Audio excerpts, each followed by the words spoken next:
Yeah.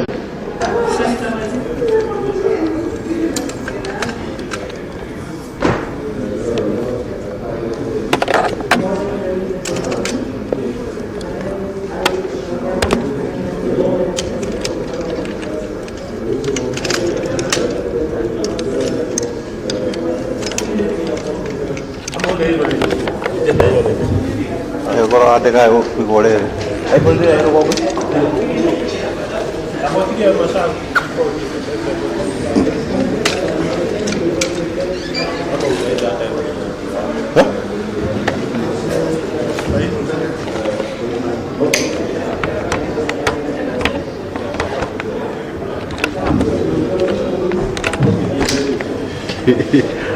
Aja ada kami.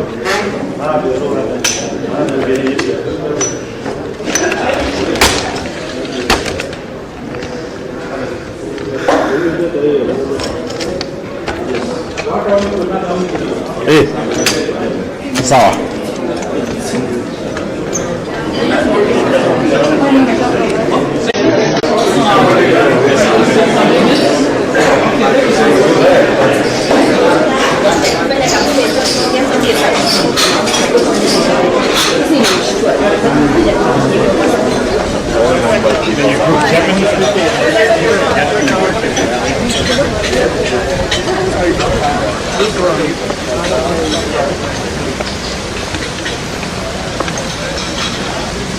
Hai hai.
Nadhani patia sound pale.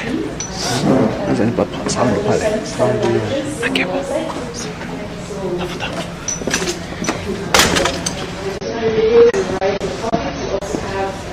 Subtopics in culture, which will take videos in various categories and put them together. We also have videos on approaches for extension and deep work. Lots of videos on food processing and enterprise development. A lot of people are going to stay in agriculture and continue, then it's good to have a diversity of videos and a diversity of livelihood opportunities. Videos can also cover different elements of nutrition. So we have some videos, for example, from Mali on how to do a local enriched porridge and local foods. Or videos on how to make decisions on the farm. If you're looking at adapting new technologies, how can you actually make those calculations and take a decision for yourself? There's also videos on the UN Treaty on Farmers' Rights. So having a video that can talk about a big international treaty, but hearing it from the voice of the farmers and how they organize to save seeds and how they actually run their own seed banks. Once you've seen a video that you want, what's very unique about our website is that you can download the video directly from the website. All videos are free. You have to register, obviously be online with a good connection, but you can download both the video and the audio. So it's not just about working with people that are going to watch the video to learn or train other people, but maybe there are radio stations that can take advantage of this information. And then if you scroll down further, then you can choose the different languages that you want to watch the video in. So you can see that this video, for example, has many different languages. And so one video, and the investment that you make in one video can spread to many different communities. You could also search the platform by language, so I encourage you all to look at the local languages in your countries and see what's available. We have a second platform, so the first one I was presenting is Access Agriculture, and that's a peer-reviewed kind of platform, so not everyone can upload, but AgTube is a place where you can have a social media kind of engagement, and anyone can post their agricultural training videos there. So one of the things that is interesting about the videos that we have is that they're very content, like they're neutral, they're high quality videos, but they're neutral. We don't promote any projects, we don't promote any products. So videos can be used by a diversity of different organizations, media companies, but also local entrepreneurs. So this is a picture taken at a village video show of some young entrepreneurs that are doing this to add value to the community, and they've actually made a business out of this in Ghana by becoming like rural service providers. So the idea is that there's multiple video formats. There's DVD, there's projections that can be done, but it's not so much about how you distribute the videos. That's up to the local partners on the ground and how they can use the videos. But it's the quality content that farmers are going to engage with. These are DVDs being sold in Malawi by young DJs that have downloaded the videos, and they're actually selling these videos alongside with music and other things that young people might be interested in. So there's also more information about that on our website. We have different case studies and publications where you can look at the impact of the videos and how different people are using them. Here's the farm video van. It's a tricycle that was kind of put together, and it went from one person to now an enterprise that's employing 4 people in Ghana. I don't know if anyone has seen in our booth the smart projector. I also have it here. It's a smart projector that is automatically connected to the website, so it's kind of like a computer. You don't have to be connected to the computer to watch videos.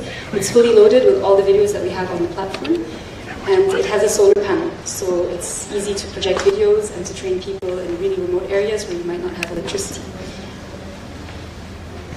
We're also in the process right now of developing an app. And so this app would allow people to download the video straight on their phone without using too much bandwidth, because currently it's quite difficult for people to access the videos with low bandwidth. And what's really nice about this app is that once the data will be saved or the video will be saved, if I have a video and Willis has a video and we are both offline, we can then share it through the app using Bluetooth. And we'll also have a way of monitoring how those videos are distributed through the app. So just as a reminder, distribution of videos doesn't just happen, someone has to make it happen. We are working as a platform to host these videos and provide one space where people can find quality farmer-to-farmer training videos, but we rely on a very large network of our farmers organizations and partners to distribute the videos in ways that are suited to local context. We've also worked with research organizations and helped support PhD and master's students to kind of really have delve deep on what kind of impact these videos can have. So what does it mean when a video goes offline and gets distributed? How does it impact people's livelihoods? What kind of changes happen? In northern Uganda, we've seen through the research that more than 80,000 farmers have adopted organic practices for chili, sesame, and cotton. In Benin, the videos on the DVD compilations that were distributed, there was over 120 farmers that had been interviewed that had either bought the DVDs or watched the DVDs. And the research students were investigating how had their practices changed. And the DVD compilation that was on vegetable gardens, farmers had reduced the amounts of pesticides that they were using by improving their soil fertility and using compost to deal with nematodes. So the video gave them confidence to change and to build in that practice to what they were doing. Same thing, here we have farmers that have even adopted a new thing like buying insect nets. So insect nets actually cost money, but the nets that are not the ones that you buy commercially. They're actually in the video. You see how farmers can go to the local market and buy a curtain material and actually make insect nets by themselves. So it gave them an alternative of what they could use. And also in terms of the Striga, I don't know if any of you have seen the videos that we have on Striga, how to deal with Striga through more integrated and holistic soil management, fertility management. That happened in Mali. Like the video I had mentioned earlier on decision making and how to the different options that people have on the farm. the researchers found that also women had used those videos to understand better how they could calculate the income that was happening on the farm and have more constructive discussions with their family on what kind of decisions could be made. I'll just give you some figures from our platform. We know that 10,000 people use our platform on a monthly basis. And in 2018, at the end of last year in December, we ran a survey with over 2,200 respondents. And we found out that we have over 3,000 organizations in 130 countries that are using the platform and the videos to train farmers. We've also been distributing DVDs, as you've seen. 75,000 have been distributed through us or through people that have burnt and created their own DVD compilations. And they have disseminated these videos through what we call small media, so small video projections. So 3 million people, farmers have been reached through there. And the big surprise for us was that 44 TV local stations had downloaded the videos and broadcasted those videos. Just to confirm, how many more slaves? 1 or 2, yeah. So, I mean, this is important when we're talking about mainstreaming organic agriculture or agroecological farming. If we don't have formats that media can use, then we're always going to be stuck in the same circle. So this was something really amazing for us, which means that we're having a reach of 60 million farmers across the global south. So that's Latin America, Africa, and Asia. We work everywhere in the south.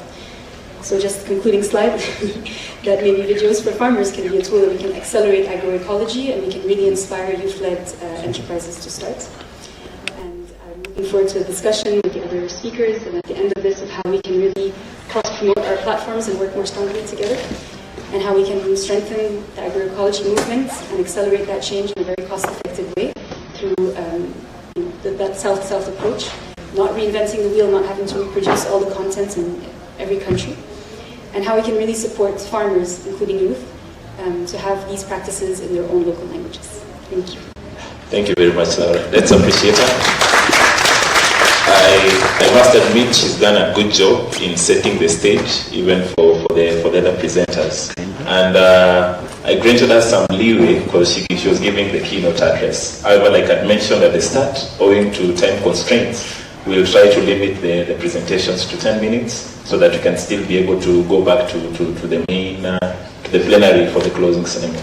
A question maybe for Laura to ponder, not necessarily. We'll first of all do the presentations so that we don't disadvantage any of the presenters. So we'll first of all do the presentations will be given, and then at the end we'll be able to conclude with the questions. Something for her to ponder though is, I'm just curious, how do you validate your content for it to be used?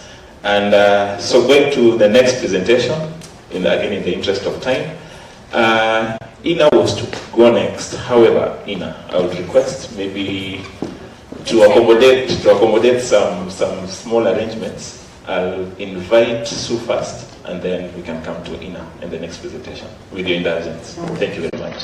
So let me invite Sue Kaungu. She's the CEO for Green Dreams Limited, and she'll be able to. She's talking to us about the experiences of iCow platform as a knowledge service. So Sue. Thank you for letting me just come in front of you, Ina. One of the delegates in the room may need to leave early. Are we on? Okay, so I'm a farmer. I'm an organic farmer, and I've been farming for the last 20 years. I've gone through everything that most farmers in this space go through, from production to retail to training to wholesale, exporting, everything. Where I found my passion was in teaching other farmers. I at one point owned 18 stalls that were designed for smallholder farmers to bring their agricultural produce to markets. This was in 2006. And one of the things that I realized just looking through the organic myopic view was that the problem smallholder farmers had, whether they were organic or whether they were conventional, was access to agricultural knowledge 24/7. And I started thinking of a way that I could develop a tool that could deliver content, good agricultural content, agroecological content from my perspective, into farmers' hands. And that's when I started forming iCow. iCow was conceptualized in 2010. I went to the market in 2011. The gentleman on the left there, he's holding a feature phone. It was designed for feature phones, dumb phones, not smartphones. So for the past 8 years, we ran it in SMS format. Farmers receive their content all in SMS. They go onto a USSD menu. They can go through the menu, select anything they want. We're not only about cows. The name makes you think that, but we're not. We do everything, and I'll come to that in a minute. And we've recently launched the smartphone beta version of iCow, which is still being built. We have one rule in our organisation, and that is we won't build unless farmers ask us. We've got a feedback loop where we have between 500 and 3,000 SMSs coming in daily from farmers who use the platform, and we look at and prioritise the content and the services and the solutions, we innovate around solutions to deliver them for them. We're very farmer-centric in that sense. Our core aim is to increase farmer nutrition at farm level, smallholder farmer nutrition at farm level, farmer health. We do it through emphasis on concentrating, as we've all talked about here. Everything is dependent on soils. So we look at soils, we also cover livestock, we cover crops. In the livestock area we also cover animal welfare, pollinators, biodiversity and climate change. So farmers have a whole package, and it's not we that designed what we were giving them. As I've said, it's what farmers have been asking for us over the past many years. Our aim is to have all farmers across the developing world have access to free agricultural, agroecological information. I find it unacceptable that a country relies on smallholder farmers as the backbone of their food security, yet there is not enough done in extension to make sure that these farmers actually know what they're doing. It's in fact very risky, and it has put us into the situation where we are today. In Kenya, 30% and growing of our food is imported. 20 years ago, 5 years ago, 2 years ago, the figures were obviously much less. And if we don't do something to empower and improve our productivity in an environmentally sustainable way, then we're going to end up in a bad situation. We have we've just reached actually this month over the 1 million mark on the iCow platform as farmers using the platform. Our countries that we're operating in largely on the feature phone are Tanzania, Ethiopia and Kenya. Actually, as of yesterday, we have more users in Tanzania than we do in Kenya, although we're a Kenyan-made product. This is the kind of thing we spoke about earlier, and if you remember, the lady speaker was talking about the organic sector and all lettuces, etc., etc. Our beginning time in organic agriculture was this. Our shops sold this. And that's when I thought, you know what, organic should not be for the elite. Organic should be at home, on farm. Now, these are photographs that are coming from farmers. These are the results that we're getting. So we're having farmers improve their cattle breeds and improve their milk yields, almost optimizing their production, just like the large-scale farmers are. And that's quite cool. I'll show you later some pictures of an event I was in Tanzania yesterday, where farmers, smallholder farmers, brought their animals to auction after following our system for 3 years, and the prize animals were sold at between $2,000 and $3,500 US. So these are just some of the pictures that the farmers have sent in of the things that they're doing. This is how we work. We work with third-party content and our own content largely around this area of audio content, podcasts, some videos that we find we can't find, though we're going to have a conversation with Access Agriculture about whether you have them somewhere in your database. And then third-party content providers, we work with many people actually even in the room, including Monique and BioVision. We bring the content through the iCow platform and deliver it through partners to the farmers at the end. And those partners can be, eventually it's all coming through mobile phone, but the partners can be partnerships with mobile phone, with banks, with government and with research institutions. Our output is data and analytics, which we share back where necessary and where we can do within our data protection laws and regulations to the system, to our partners. And I have to say that I've seen this time and time again in the presentations today. There are a lot of circles being drawn. There's a lot of ecosystems that service this kind of space that we're talking about. And I want to look at that now. We, in order to deliver to large communities at scale and not fail at scale, we really need, our biggest learning is that we need to really focus on the ecosystems around. And beginning in those ecosystems is relationships. We've had relationships that have led to partnerships. And I said partnerships, here I say they should be aligned, flexible, and create value.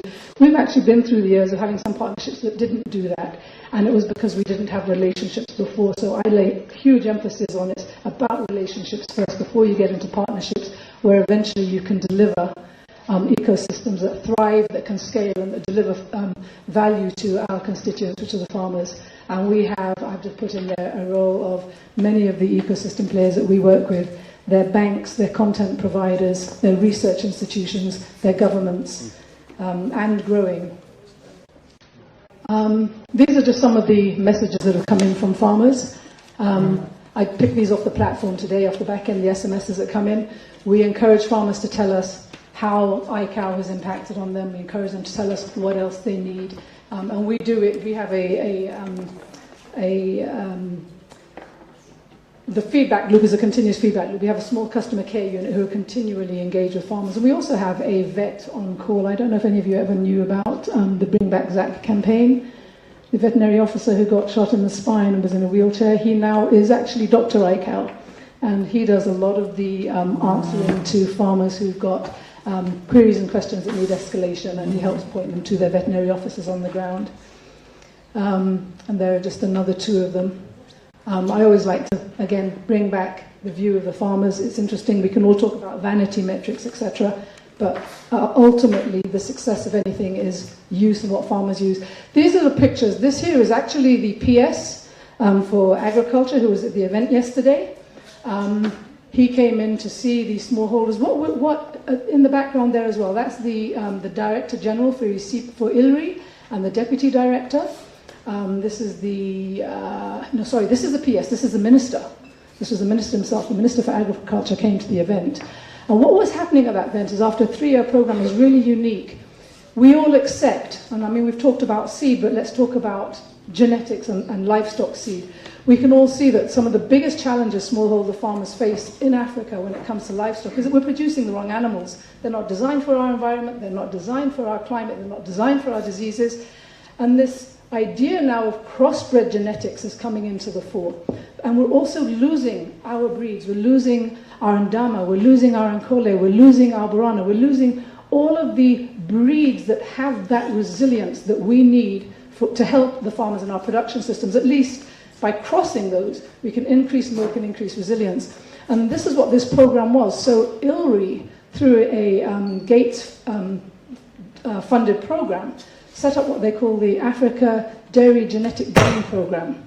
And what they did is they went out, we used iCow to educate the farmers over the 3-year period, and they went out and started picking up data from the farmers on the animals that they bred, the bulls that they used, and also they then did snip tests from their hair, and they used cutting-edge genomics to fast forward being able to tell what the breed composition of these animals were. It's never been done in the world. First time it's ever been done, it has been done in the world. It's been done in Europe and in the States. It's never been done on the African continent. So it's the first time. This was actually now the bull and the cow ranking, where they ranked the top 20 animals, and then auctioned the animals off. And farmers came in from across Tanzania with their animals, and like I said, got fantastic prizes. And this idea of being able to meld now the science, the genomics, with the agricultural practices and actually improve productivity is something that's really new and really exciting.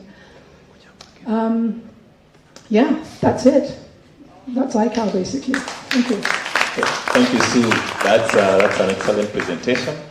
And one of the things that I've picked out, it's all about partnerships, relationships that lead into partnerships. And I'm sure there are many in the room who would want to benefit on how you're able to build those partnerships that have been highlighted over here. So again, another round of clap for Sue for the presentation. And straight, I'll invite Ina for her presentation. Is that working?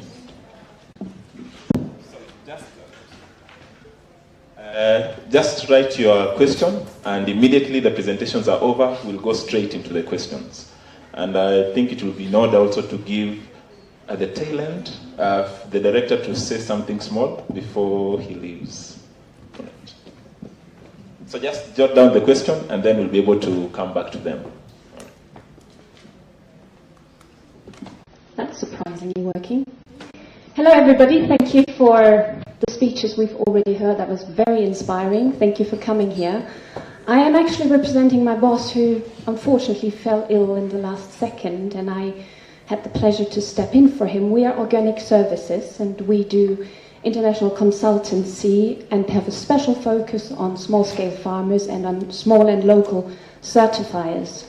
So what I would like to talk to you about today, and you see the title, of course we are very good at long titles, the importance of digital transformation for the organic sector in order to be sustainable. Now, it's very interesting because when I looked at the title of this whole conference, it already talks about the transformation of our economy, of our sustainable or not so sustainable systems that we use in agriculture. And now I'm standing in front of you and I'm asking you yet for another transformation. So I was wondering if I can find many people who will support that, because, yeah, I don't want to over-challenge you. Yes, of course. So this is working or not? Right, let us have a look at the supply chain. The supply chain here looks fairly simple.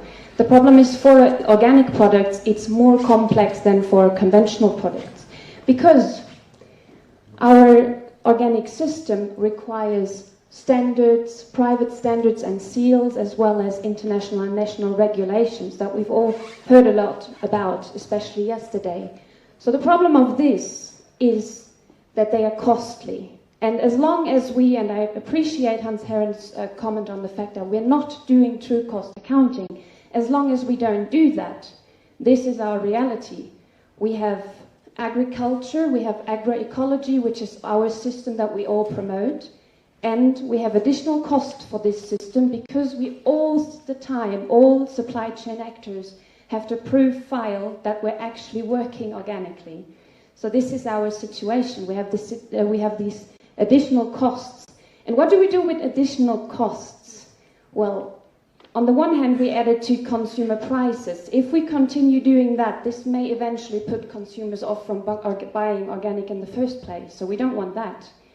But of course, the easiest way, and we've also heard about that, and it's, you know, taking the money back from those who are at the beginning of the supply chain. That means all the retailers are fine, consumer prices are more or less okay, but the farmers and other small entities get less income. So that's unfortunately the reality that we face. Our reality is that our market is increasing, and every increasing market motivates not so integral people to want an undeserved piece of that market cake. So we have big issues with food fraud, and this is one of the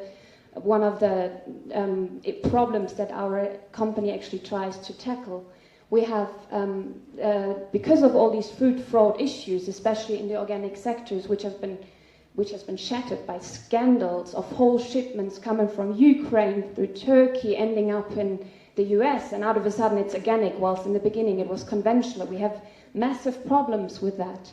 And this leads to those parties on the end of the supply chain, meaning the retailers, the wholesalers, their demands towards their suppliers and their service providers are getting more and more and more, because they don't want to lose face, they don't want to lose credibility, so they ask more and more and more compliance issues from their suppliers and their service providers. They of course ask for very high quality at the lowest price possible, which we all know is maybe never possible, and all this leads finally to the fact that small producers, small-scale farmers, small local certifiers have very, very big problems in actually accessing international, but also national markets. So, in our opinion, ICT, and we've heard a lot about it today already, is the solution if we want to promote our sector further, if we want to grow further, because our sector already has this extra challenge with certification. So if now we don't use ICT to make up for this disadvantage that we have, because we always have to prove that we're actually doing the right thing, then our growth, this constant growth that we feel rather comfortable with in the last couple of years, will ultimately not continue. So there's many different ICT technology out there already. We heard about it, especially in this breakout scenario. And our company, Organic Services, actually focuses on certification and integrity tools. So yesterday, I don't know how many of you have been to Louise Lutikol's presentation, where she gave us a very clear basis of how we're actually structured in terms of certification. So we are not addressing first-party certification or first-party credibility. I don't have a Martha who supplies me every day, who I trust. I go to a supermarket or I go to a market and I have to trust that what I buy is not going to harm me, not going to harm my family. So we're talking about third-party certification, which is out there in the market and which is supposed to inform us as a consumer whether we're buying something that's healthy, something that's good for our planet, something that's good for us, or something that's going to harm us. So this is also something Andreas Schriever addressed yesterday in his presentation. We are all consumers. So if we are not like Martha, who can produce her own food and she's happy and she knows that she's doing the right thing, as soon as we as consumers depend on labels, we have to make sure that there's processes and tools being used that can make sure that these labels actually, they actually meet our demands. They actually promise that the production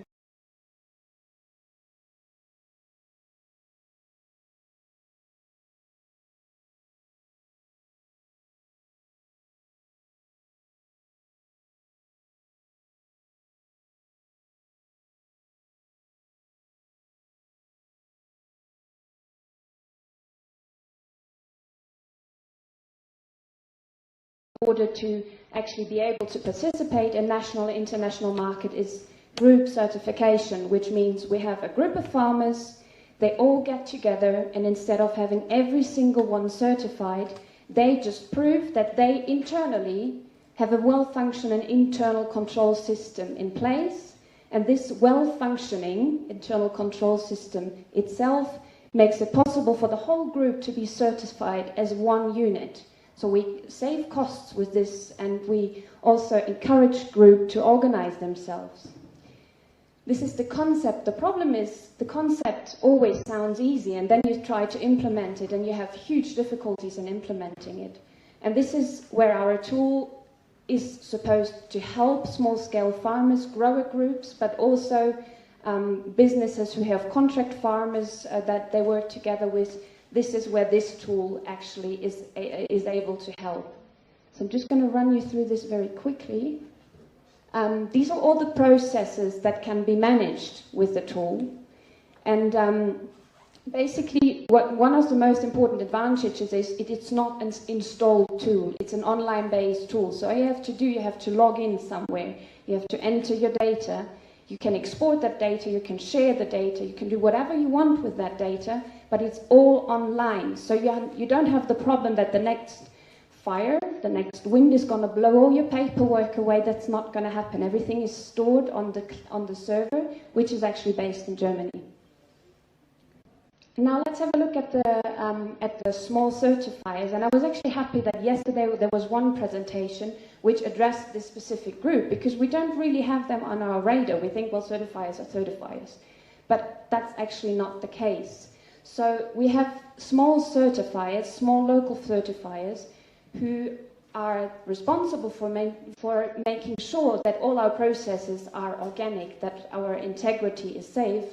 But problematically, they don't have usually the resources to buy high-end software, to have super skilled personnel to deal with all these challenges. So they have this massive data that they have to accumulate, and then they have problems of managing that data. So this is why we have another tool, and again, you see all the processes here. Of course, you will be able to get the slides later on. All these processes can again be managed with an online tool, which is easily administered. It's very basic, it's very easy to use, and that's what this tool does. And then we have yet another tool which actually looks at the supply chain itself. And I mentioned in the beginning of this the problem of food fraud in our supply chain, where people sell something as organic whilst it is conventional and they make a lot of money with it. So this is why we have a tool called Check Organic, where different types of data are all combined in a cloud. And in the end, you can tell whether the product that is being traded along the supply chain is actually organic or not. Now let me just show you this quickly. We have on the one hand the farmer groups, or the small scale farmers, or businesses with contract manufacturing. We have processing companies, we have manufacturing companies, and then we have the certifiers who use our tool, but they may of course use whatever they think is appropriate. The certifier already has all the data from these 3 units. So the data is already there. And now the thing that we are trying to do is to actually put all this data into this one cloud and combine it together with product transaction data. Because it's not enough that you just say, okay, this person has once been certified and he's going to be fine for a year or 2 or 3, how long ever I would like to extend the certificate. No, you need real-time data which tells you, is there a problem or a compliance issue with this supplier at this time? And then you combine this information with the product that's actually being traded. So you take product quantities which travel along the supply chain on the one hand. On the other hand, you have the certification data. You take it all together. You make a mass balance. And through this mass balance, you can actually assure, is the product that we're trading along the supply chain in the end really organic or is it not? So we look at the process from the beginning to the end instead of always reacting from the end. Oh, we have a compliance issue. Who was the producer? Who was the manufacturer? Going back all the time. We trace the product along the supply chain from the beginning. I'm coming to an end, don't worry. So these are the three tools together. So what they try to do is they try to promote integrity. They try to make sure that we are actually selling what our labels promise, because we all depend on the promise of our label. If we can't defend our label, that our label organic really means something, then there is no need in producing organic in the first place, because trade is happening, economy is happening. And if I go to the supermarket tomorrow and I buy organic, I really want to make sure that this is a good product for me. I don't buy organic because I like the label. I buy organic because I want to make sure it's healthy for me and it doesn't harm me. So we have additional exposure for everybody who uses the tools, because the tool is for everybody available, and that you are visible. If you're a small supplier or you're a local certifier, you're visible to all your potential business partners, so you get exposure. Everybody else can see that you actually are trying to be transparent, you are open, you are showing what you're doing, which is a big business advantage. We increase our efficiency and we really show transparency throughout the whole supply chain. So and I'm finishing with this, if the organic sector really intends to keep growing, we have to invest in ICT, and especially when it comes to certification, otherwise the costs will simply kill our sector and make the whole thing not work anymore. So our tools are ready. If you have any questions, don't hesitate to ask me. I have flyers with me. I'm more than happy to answer your questions. Thank you very much for your attention. Thank you, Nina. And apologies once again for rushing you. It's only that we are working with a tight time within a certain time constraint. And one of the things, if you recall from Malik's presentation yesterday, he mentioned that for us to have a say in the global market when it comes to organic matters, organic produce, then we have to make certification work. And it's encouraging to hear that there are actually tools which would help us towards that particular end. And with that, kindly let me invite Monique and Pauline to take us through the last presentation, and then immediately after that we'll go into questions. So again, 10 minutes, and then we'll open it up to the rest of the audience. Welcome, Monique.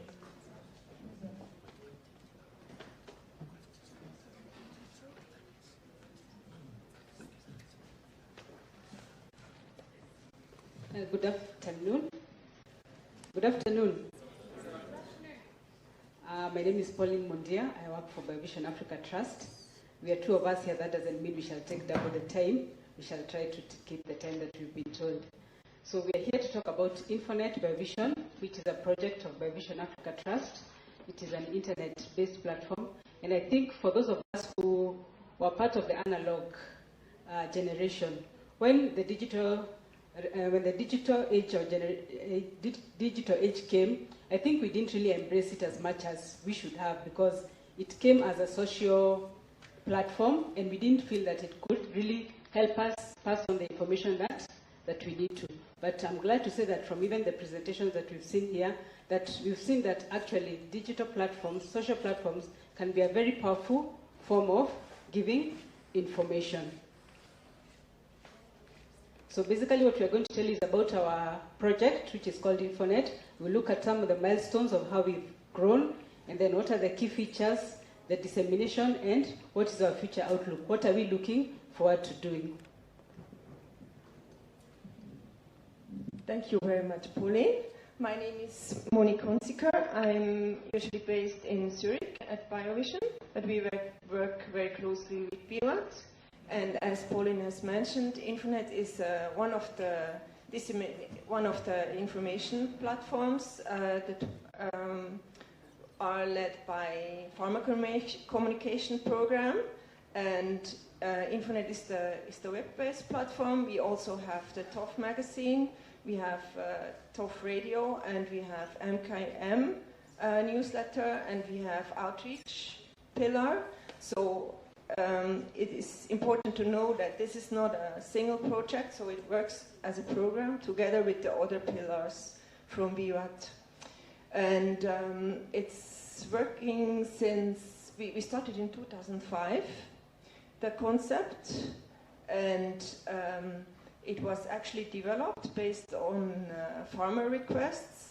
And we did a baseline on what the most problems are with the farmers, and we collected all this information, and we started the concept based on that until we got the funding. And we worked together with IT people to do the concept of the platform and the database. And the concept from the beginning was to have a multi-layer experts involved in developing the content, and it works like we do a basic template on different topics. We have topics in plant health, animal health, human health, and environmental health. They are all usable for organic farming, and we work like, we do a basic template, then we come in with international experts or with experts from organic and welfare, and we finalize the content with practitioners. Sorry, my English. Okay, we can go to the next. Quick go through the history. The concept was done, as I said, in 2005. We had an official launch of the first website in 2007. We also developed an offline version. It was in 2008. It was a CD version, because the first computers, they had a CD, which is now exchanged through a USB stick. After 2011, we mainly focused on content development in the plant health area. We worked very closely with ECP experts, with FIBL also, which is the Organic Institute in Switzerland, to fill some gaps, and then also with a practitioner who was practicing organic farming since several years here in Kenya. Also, Suka Humbu was involved from the beginning, so we have these interlinkages, and we're very happy that we had these local practitioners to add their very valuable information to our platform. We had then some technical issues, so we were occupied quite a time to transfer the content from the first backend and website to a new website, and we are a very small team. We are only around 1.5 people. So it took us quite a time. We have little resources, but we did what we can with what we have. And in 2016, we were able to go live with a new website. And we are now working, since 2016, we have worked, focused very much on animal information, because we found animal is completely, is a field where there is no much information, especially for the farmers or users. Animals suffer quite a lot, and we want to tackle this, and we have built up quite extensive animal information together with animal welfare experts and also with veterinaries. Maybe afterwards we can have a quick look at the website itself. And yeah, we are now working on all the other content areas. Maybe some of the unique features is open access, so the content is available for everybody. We have, as I mentioned, also an offline version. The offline version is available on a USB stick, but also for download, free from the start page. We have content in this, how we divided it for health areas: plant, animal, human, environmental health. All contents are suitable for organic farming also. They are reviewed. We have worked on having a mobile responsive version, although there are some challenges still, but it is accessible from mobiles, from smartphones. And we also offer access to TOF. TOF is the Organic Farmer magazine, which is also started in 2005 and has many very useful articles. So there is a full text search and a keyword search on TOF magazine, which is available through our website. Yeah, that's it. And maybe for outreach, we have now, from the statistics, we have around 1,500 visits per day, of whom 50% are from African countries. And again, from these African countries, around 50% is from Kenya. But we have almost all countries accessing Infonet. We are also collaborating, of course, with the Farmer Communication Program, outreach channels, TOF radio, magazine. We try to link to each others. Then we also work with CABI. With the plant doctors, we have an agreement. So this is has started a few years ago, but now since it's managed through counties, it has become a bit more complicated. But the network is there, and we are working on bringing it to all the devices of the plant doctors. We're also trying to develop a module on animal health and welfare for the plant doctors, because they get many requests for animal health. And also our plan is to work with other partners. Universities are using the content. Maybe Pauline can add something to that. Thank you very much. So as part of our outreach, or how we get this information out there, we realize that the universities, the students in the universities are using this information for their studies and also for the research and the work that they do in the colleges. So what are we looking forward to as outreach? First is content development. So this is very key, because the website is basically an information platform. So what is important is about the content development. And what we've done is we've established some system boundaries to help us know which kind of information we want to have on our website. Information that is relevant, information that is scientifically validated. Then this information is also based on farmer questions through the feedback systems that we have, even with our other projects. Like the other speakers have said, for any information that we want to pass on to farmers, it must come from the needs of the farmers. It is not the practitioners who should decide what the farmers need, what gaps the farmers have.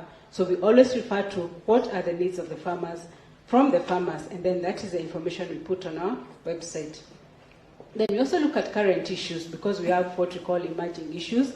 Farmers may also have what we call unfelt needs, needs that they may not realize, but we can be able to bring them out by creating awareness. We also look at emerging issues like climate change, like the fall armyworm that came recently. So when we have such issues coming up, then we get content, we have it scientifically validated, and then we put it in our website. In terms of dissemination, we are looking for partner platforms which help us to disseminate this information and pass it on to more people. Then we are also looking to having apps or applications that can also help expand the reach of the information. Then we also carry out trainings to people on the website itself and the information in the website. And the Ministry of Agriculture has been very helpful for this. We visited in, I think, 2010-11, the different, that time there were still districts, and we were able to install the offline version of our Infonet on their laptops. And this is information they have been using alongside the other information in carrying out their extension services. Then we are also working in close collaboration with different partners, and I'm sure there are many partners we hope that we shall get from this room as we live here, who can help us in either the content development or the dissemination. For the IT bit, I think I leave Monique to do that for us. Thanks, Pauline. Yes, for the IT development, I already mentioned we have faced some challenges, and we are working on improving the start page, but also the other pages. We will have also working on optimizing the page, the access through different devices. So this is something we are already working on. Okay, so I think Pauline has already mentioned it. We're looking very much for collaboration in all the three areas that we are currently active. This is content development, and it's IT development, and for integration for existing apps, for example, and also for content dissemination. So we are looking for partners who already have a network to come in with our information, because we have seen that in a lot of places there is applications there, but content is missing, so we are able to come in there. So thank you very much for your attention. We were really glad to be here and have the opportunity to talk here. And if there are any questions, we have a stand still in the other room. And yeah, thank you very much. Thank you, Monique and Pauline. Closing remark: we have the offline version, which we said is in the form of a USB stick. We have some here, so you can pass by and pick one and give us your contact, so that we need to know how you're using it and also whether it's helpful and if we need to change anything. Thank you very much. Thank you. And I'm sure for the Kenyans who are in the room and who maybe have a background on crop protection, you'll agree that Infonet is one of the key sources that we used whenever we were sourcing for information with respect to pests. Can I have 1 minute to just have a look at the website so 30 everybody seconds? has 30 seconds? 30 seconds. Just so everyone can have a look. The website is infodentbyvision.org. And here you have the 4 health areas. You have the plant health. We have 45 crops, main crops with pests information. We have indigenous vegetables. Many other chapters we are working on. We have here human health. This is not so far developed, but it has some information on sanitation, nutrition. Animal health is what we have really been working on the last few years. It has a large chapter on animal husbandry and welfare. We have all the animal species, and we have a lot of information on health and disease management, prevention. Environmental health, we are still working on that, but we have a lot of information on agroforestry, soil management, and also processing information. And we will work in this year and the next year on a sustainable energy chapter, so that will be added to it. Also, indigenous vegetables is something we are working on it, and we are planning also a chapter on dryland and arid, semi-arid farming. That's how it looks, and from here you can enter the data sheet, you can enter banana or whatever, find all the husbandry and pest prevention information. Thank you so much. Thank you, Monique. And like I was telling the audience, anyone who has a background on crop protection, one time or another, they may have interacted with this particular platform. Again, another round of claps to the team from BioVision and Infonet.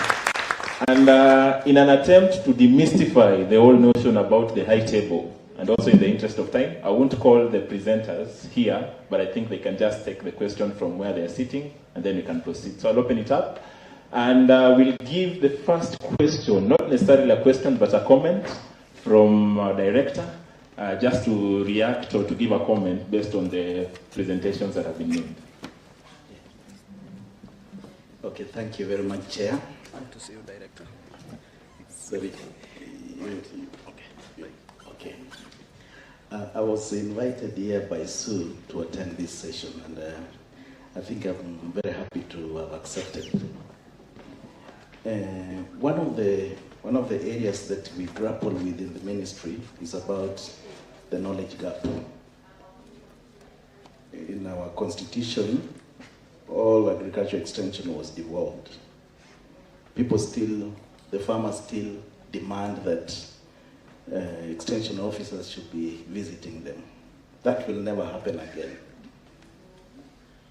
It's over. So it is up to us to try and look for other opportunities and methodologies of reaching out to farmers.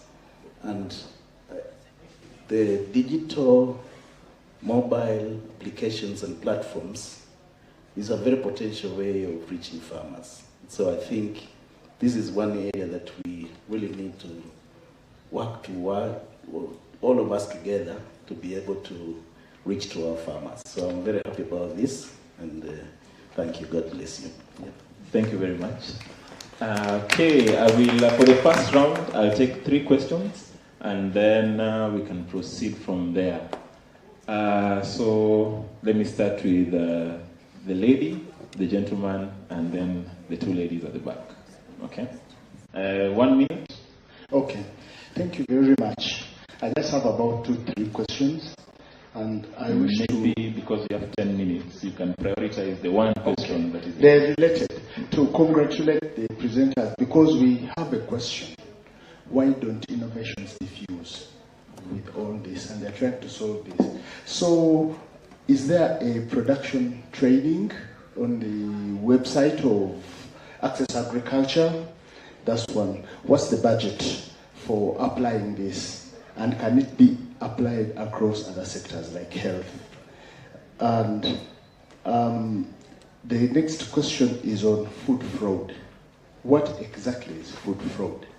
Is it a point of ethics that someone says a tomato is organic, yet it is not organic? Because with a visual appraisal, a consumer cannot tell that this tomato is organic or not organic. And producers telling a cognitive lie, knowing very well that this is not organic, and then they say. And does it apply to conventional agriculture also? Thank you very much. Thank you, sir. Okay. Thank you very much. I hope you are jotting down the questions. Yeah, mine is not a question, it's a suggestion. We've been hearing from the presenters, there is an issue of content development. I think we need also to think about putting the camera in the hands of the farmers. Because there are so many good innovations, specific practices, that when you get a camera and go get it during the daytime, maybe you miss it out. How about we think of putting the camera, the pen, everything in the hands of the farmers so that content development is available. It might not be good quality in terms of the visual, but the product might be really good. We could think about that. Food for thought. Thank you. And I do have a question for Sarah, or the first presenter, and it can be applied for all. My question is, how do you get and validate the reliability of your videos, pictures, whatever you use? And how do you check its consistency with the principles of organic agriculture? Okay, thank you. Content development and validation. Yeah, my question is to Sue, the ICO platform. You mentioned that you have a way that farmers can send you messages and you would answer them. So I was wondering how exactly that works. Like you mentioned, you would prioritize them. I would like to understand that a little better. And then how do you finance that? Like you have a person currently employed that is answering to those questions. Thank you very much. So we'll get responses to those questions, and then I'll start with Sue. Easy, because I can remember, because it was the last question. We finance, so our revenue streams are from partners, from programs, and also from, in the case of where we work with telecoms in a partnership, we provide a service for them, they pay us. So our team is financed through the revenues that we collect for that. The SMSs that the farmers send to us are free. The responses that we send back to them are also free. I'd like to just answer part of another question where you talked about fraud, food fraud and integrity. So it doesn't only happen in the organic world. If you look at even conventional production of food, where you've got pesticides that have got a withholding period, or vaccinations that have a withholding period, and animals vaccinated and the milk must not be drunk for a certain amount of time. Sometimes poverty is a driver that means that these things come into the market and they're not checked, even antibiotics. And sometimes it's purely, it should be on the shoulders of the manufacturers, because the print that tells you the withholding period might be very short. And then systems in place for checking, standardized systems for checking. If they aren't there, I've known farmers who sprayed their tomatoes with pesticides before they took them to market the next day because they felt like it extended their shelf life. That is almost, irresponsibly putting toxins into the system. But if there are no checks and balances, it begins to happen in both organic and conventional systems. Yeah, I'll answer quickly, and then I'll pass on also the microphone over to Paul Van Melle. Just regarding the selection of the people who got trained, there are people who are farmers or farmers organizations that were trained in developing the videos, but the videos are a very intensive process. If you want to produce quality videos that are TV quality, farmers won't have the time. So that's why we have another platform called AgTube, where we do encourage people to share and to discuss, and that it's, it has no advertisements and it's free for that. But it would be very time consuming for farmers to be fully engaged in producing videos, but I completely agree that the criteria, the people that are working have to be very close to the ground, very close to the farmers, and very familiar with who they're working with. In terms of content development and the validation, a lot of the videos that were produced as part of projects or existing strong networks of people that were working on the ground. So we never film a new innovation or idea that hasn't at least been implemented for a minimum of 2 years, because we're trying to capture farmer innovations and how they adapt innovations in their own context, and so on and so forth. And we have a very, 70% of the work that we do is on content and script development. The filming and the editing is maybe 30%. We go through so many versions of scripts because we have our network, we have over 100 partner organizations that we work with, and locally we might work with different experts or extension workers or other projects to validate information and content on the script. And for the trainings and stuff, I'll let Paul answer that. Yeah, for the training, I can say that we do have different formats of training workshops. The most elaborate one is like a 2-week highly intensive workshop where we have people from different countries coming together, mainly to help them think through the importance of developing content that goes beyond local relevance. Yeah? So that is one thing. We do encourage mainly projects that have a longer term vision to engage with video production partners, because from experience we know that once you train partners and afterwards they continue developing content, it needs a lot of backstopping, yeah, to reach that broadcast quality that can cross borders. Yeah? So it's like a very intensive investment in the beginning that pays off in the longer term, as you see that videos are being translated into different languages.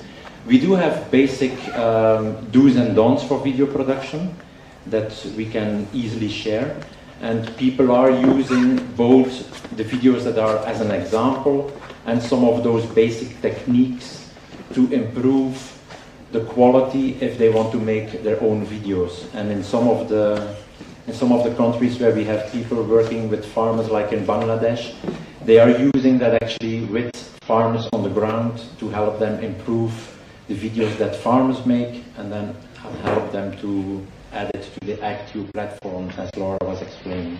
Thank you very much. All right, 2 more questions, and then we can get the final word from the presenters. So I'm looking at this side. There's a gentleman and the 2 ladies. I'll make an exception.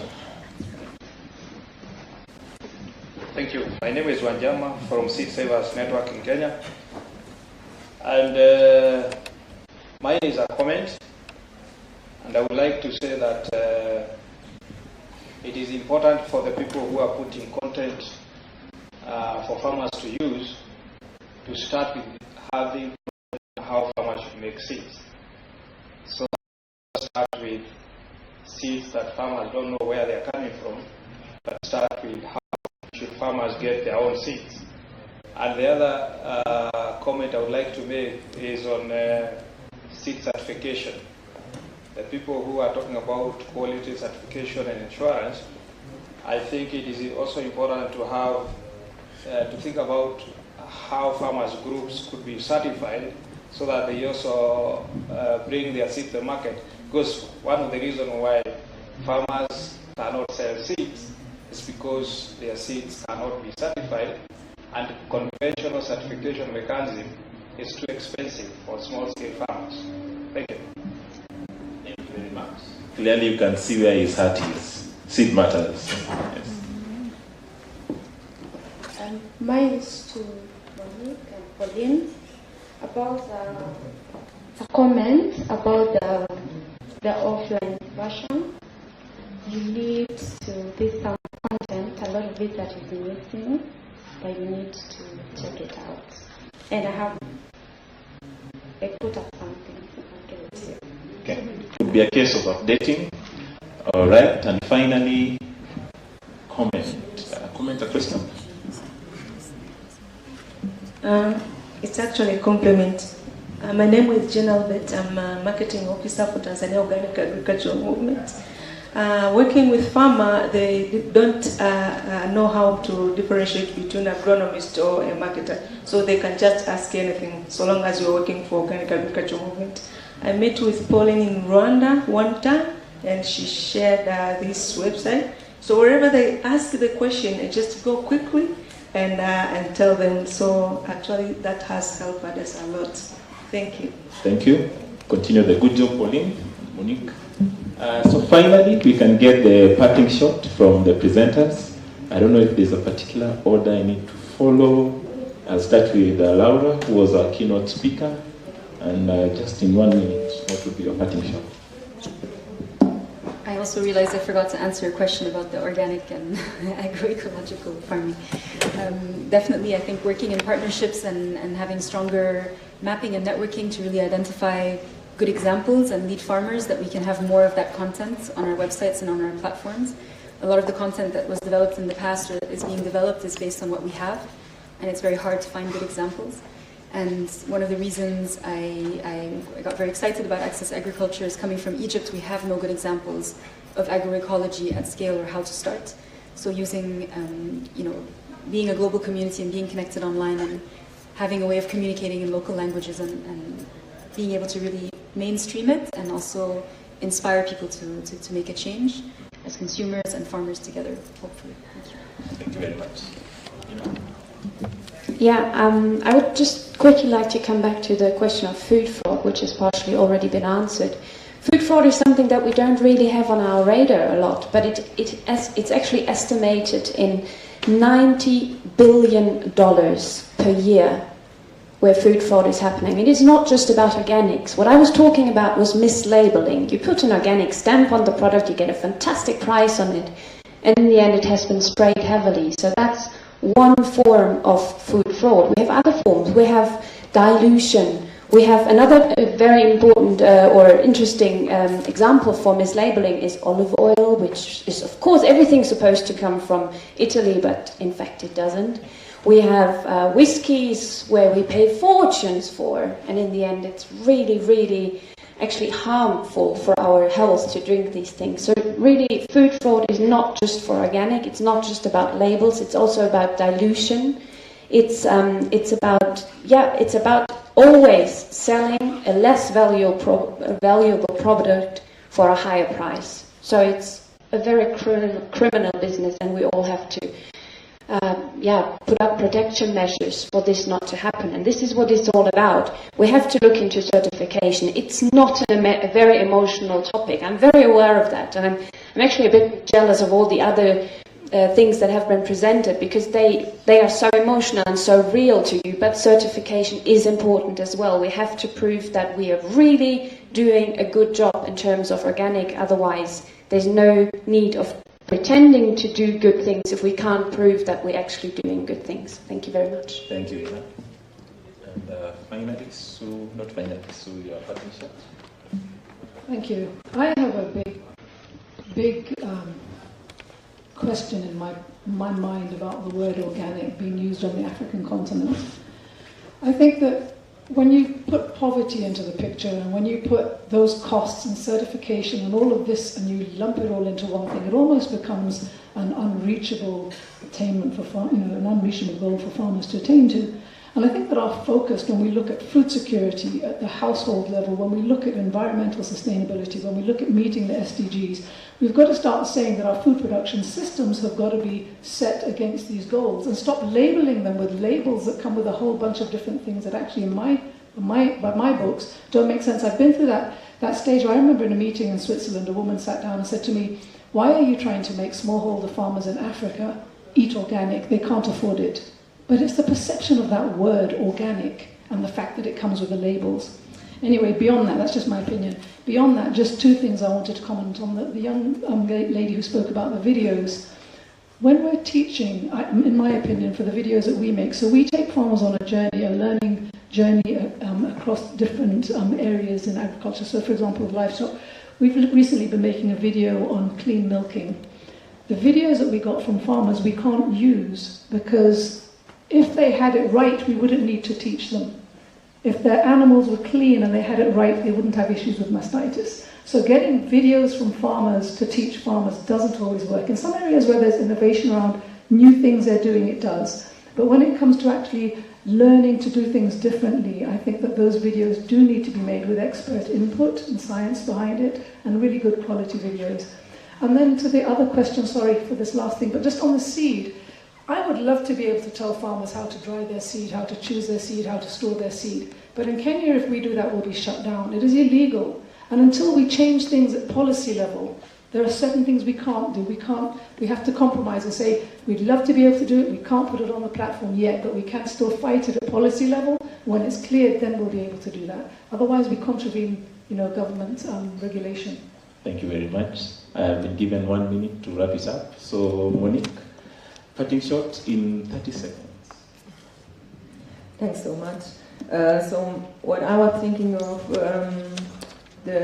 when we started Infonet, it wasn't about organic. It was about having alternatives to the current system and to make them broadly available to everybody. So find different channels how to disseminate this information.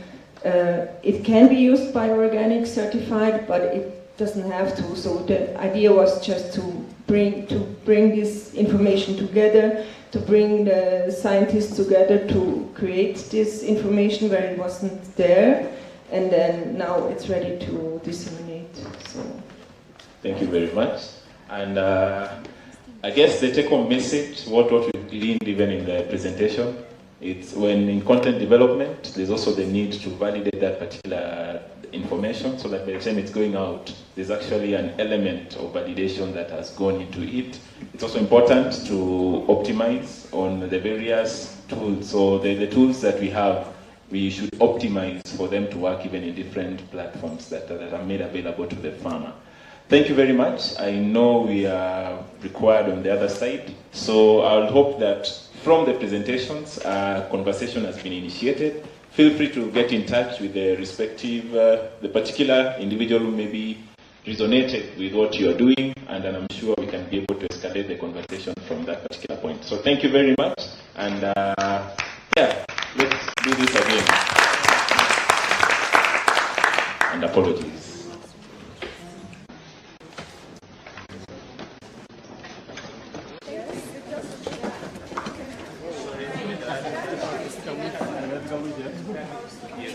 I don't want to leave his the battery.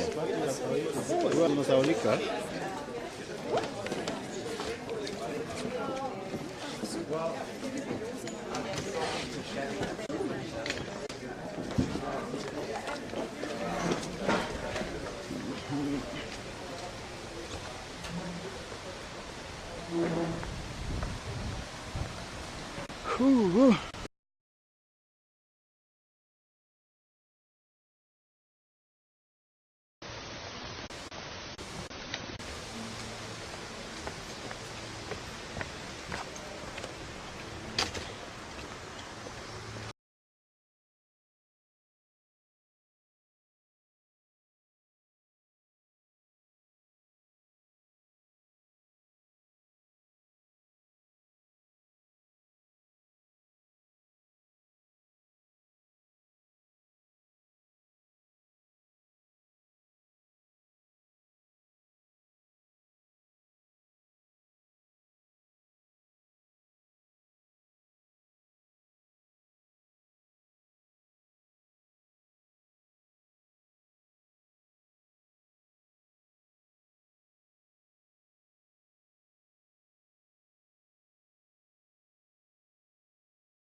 5 minutes.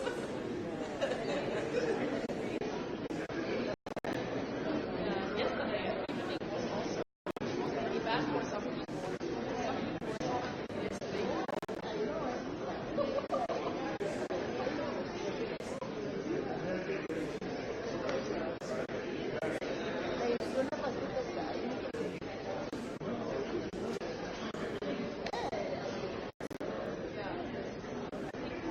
We also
Good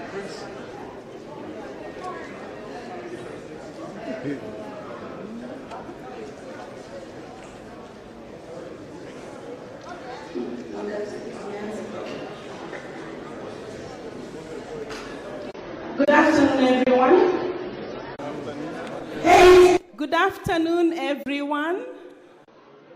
Thank you very much. So we're just getting ready to start. I'd like to ask all those in the corridors to please come in. Kindly, Elea Africa staff, if you can go around and get everybody in. I want everybody, including exhibitors. So in about 5 minutes, we're going to kick off and land this plane. All right.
death.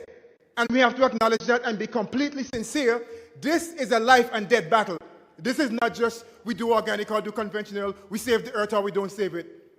So the fact that you're all here today, I want you to understand that you are here on a very particular and unique cause, because all of you here in this room might have been born for this day, because we are the ones who are going to save the planet, and people like us who are going to save the planet. Do you believe that? Do you really believe that? I mean, the earth is alive. The earth is alive. It has living organisms. It has senses. You have sensitive skin? That means your skin has sense. The earth is sensitive. So when we speak to the earth, I like to say it. I like to love the earth. Speak to the earth. Speak to the plants, because they're living, just like us. So before we go to this performance, I'd like to ask each and every one of you to please rise. Please rise for me. And please turn to the left and to the right and just tell the person beside you, I love you. Just say, I love you. I love you. I love you. Say, I love you. Give hugs. Touch them, hug them, feel them. Say, I love you.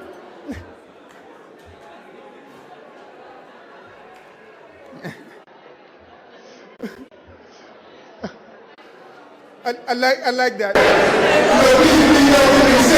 We love the land. We love the land. We love the land. And the land loves us. You know, thank you so much. I like that. I felt that. I felt like you should grow up and be yourself. So, just want to say, on one last point, is that technologically and so many other ways, but in actuality, we have seen a Western world going in the wrong direction, and Africa is behind in the wrong direction. But if Africa turns around, you're actually in front. You're in the lead. If Africa turns around, we're in front. Okay? So if you're going in the wrong direction, you're in the back. But we have to go organic, we have to be organic, we have to live ecological, we have to save this planet. And Africa is in the position to be the breadbasket of the world. You are positioned to be the breadbasket of the world. So I agree with a wonderful doctor who made a statement yesterday. He said, we're not just going to fight against the things that we disagree with, but we're going to create a new paradigm and create the future that we want. So the first song I'm going to sing, it speaks more so to a sociological issue in the West with mostly African Americans, but I realized that I could sing it today, and I'll have to improvise a bit because of the what we're dealing with today. But that first song, I'm dedicating that to those who are promoting GMOs and those who are promoting poisons. Do we have mic on here? Do I have some sound? A little more sound? Down a little bit? Okay, we can go. Up. Volume on this. Come out of my people.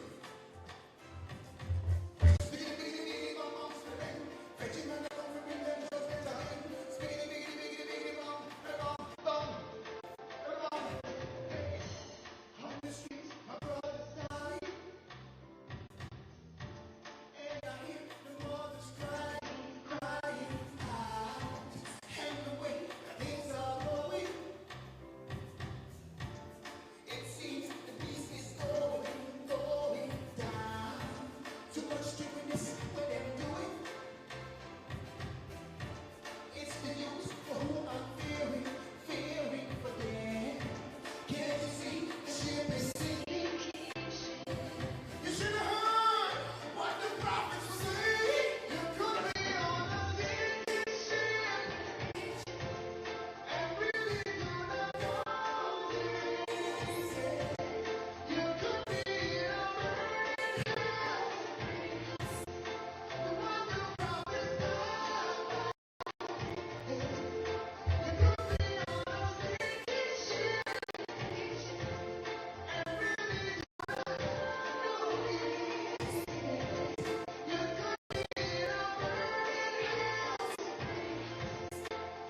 none declare.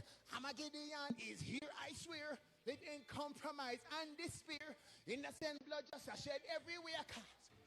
Can't you see that this thing is burning?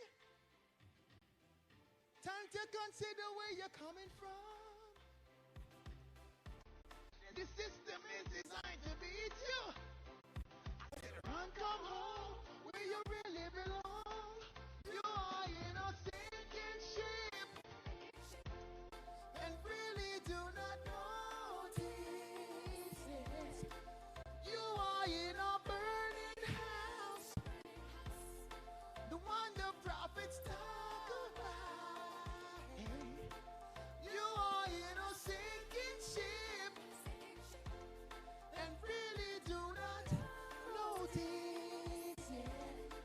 You are in a burning house, the one the prophets talk about. Hey, hey. Look at the world and how them falling. Wickedness, what they do for a living. Slackness is on the rising, and everyone compromising, feeding the people poison. Even your office will hear you say, what's happening to my people? Why you can't even hear my voice? You are in a sinking ship, and really do not notice. You are in a burning house, on the prophets you are in a sinking ship, and really do not notice. You are in a burning house, on the prophets talk about. Yes, you are in a sinking ship. Look what they do to you. Yes, you are in a sinking ship. It's time to go home. Yes, you are in a sinking ship. They deceive you. Yes, you are in a sinking ship. All the prophecies come true.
Give me some mic, please.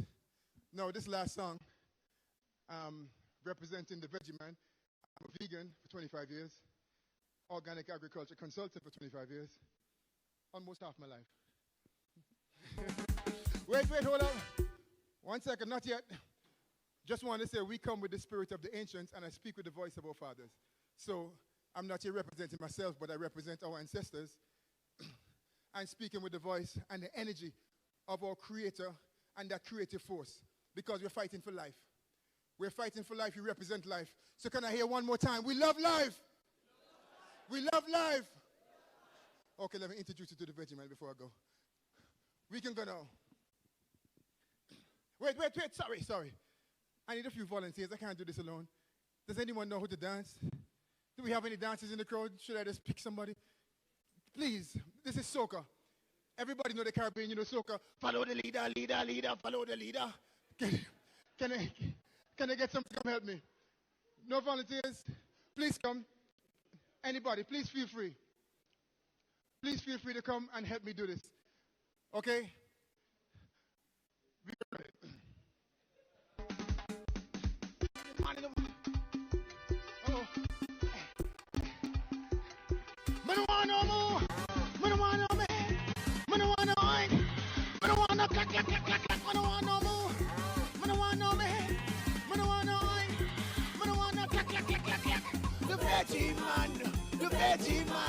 The veggie man, come. The veggie man, the veggie man, the veggie man, come. Don't give me no beef. Don't give me no goat.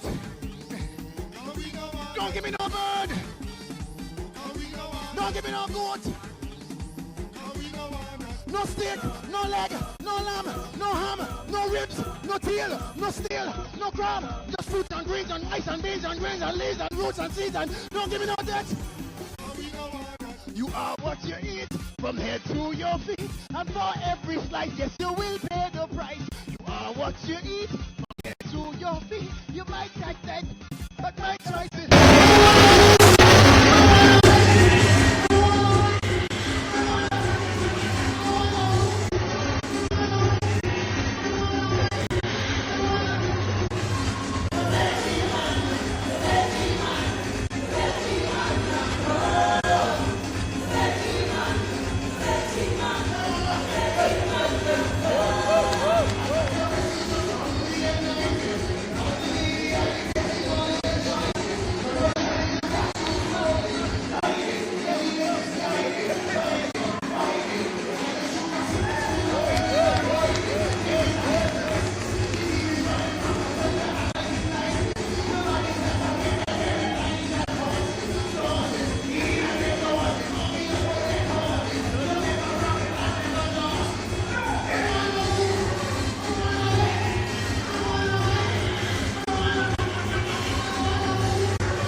Please give them a round of applause.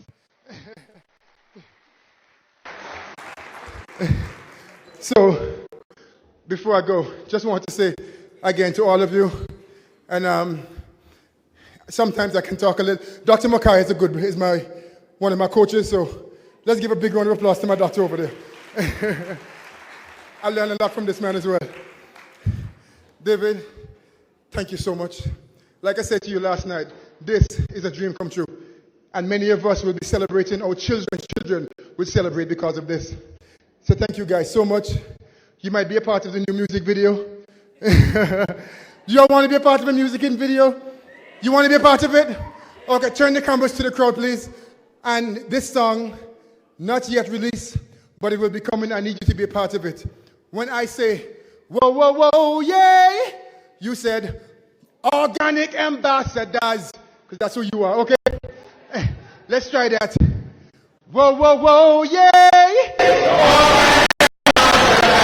One more time. Whoa, whoa, whoa, yay! All right, love you so much. Thank you so much. We love the land.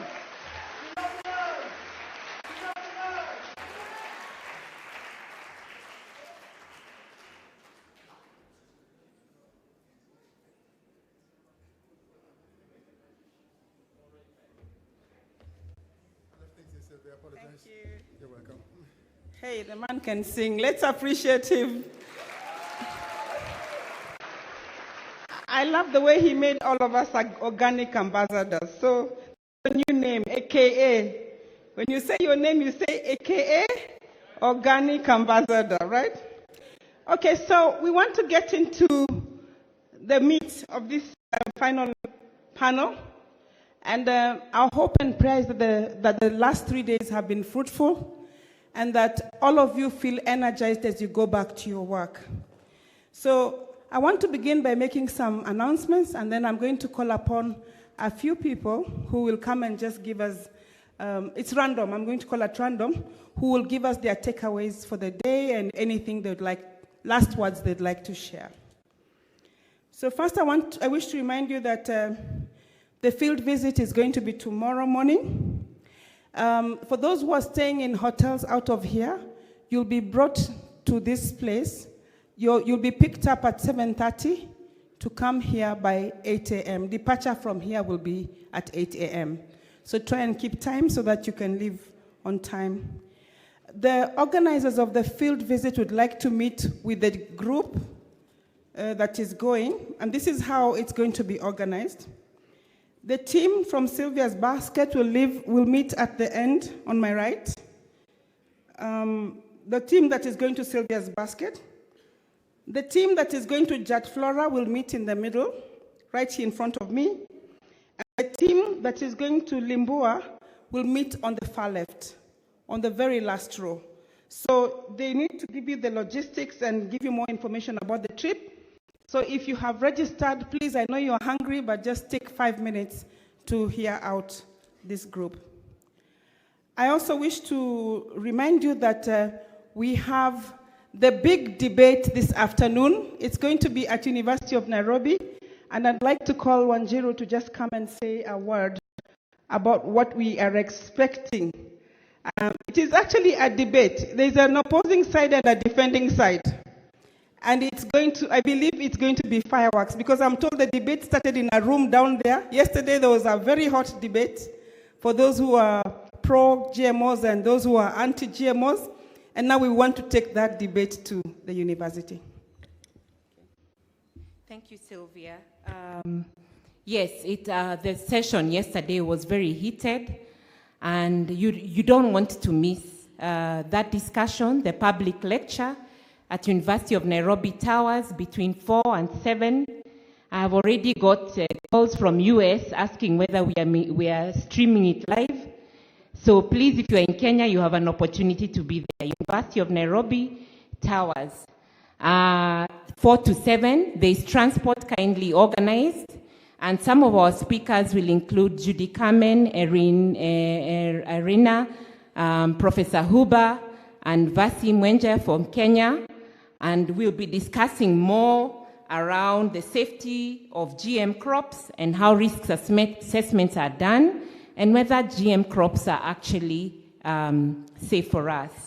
And as I wind up, I will quote this from Professor Huber, who said, "When future historians come to write about our era, when it comes to glyphosate, they are going to write about our willingness to sacrifice our children and to jeopardize our very existence by risking the sustainability of agriculture based upon failed promises and flawed science." Professor Don Huber, he'll be speaking at the public lecture. Be part of it. Don't miss it. Thank you. There's free transport. Please register at the registration desk. Yes, so thank you, Wanjiru. I love that quote from Dr. Huber, and I think what we can commit to as people who have been part of this conference for the last 3 days and part of this movement for many years is that we must change the course of history. We cannot allow history to be written in that way. And I think that is the aim and the goal of having been here for the past 3 days. I wish to remind you that transport will leave from Jambo Hall, just the entrance of Jambo Hall, at exactly 3:30. So if you're going to be coming to the university, please be at the entrance of Jambo Hall at exactly 3:30. I also wish to welcome another colleague, Mr. Vaughn. If you can come, please, to talk about our next engagement.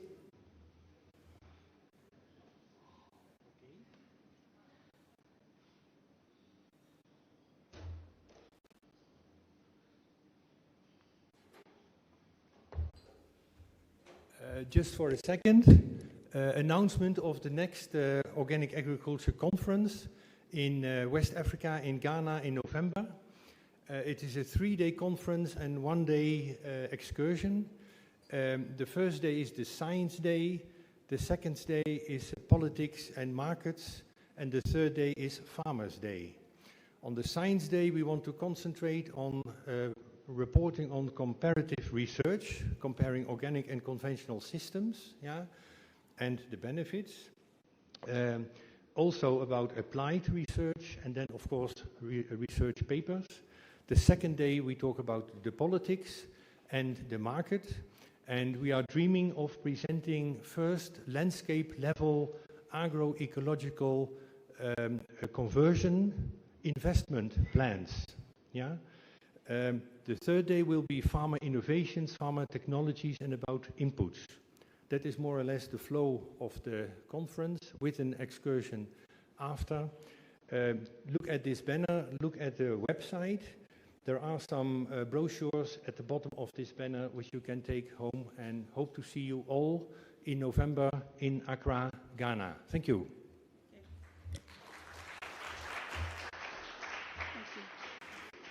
Thank you very much. So the next stop, for those of you who have come to Love Africa after being in Kenya, the next stop is in Accra in November.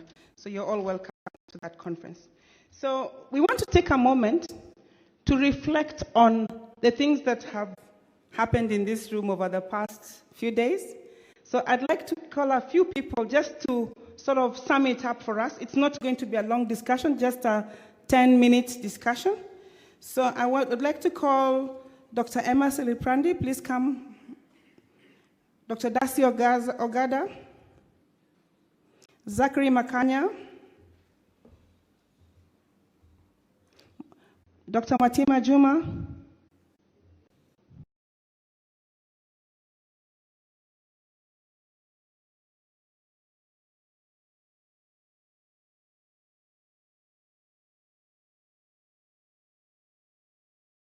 Oscar Magenya, Louis Luticold, please. Dr. Hans Herren,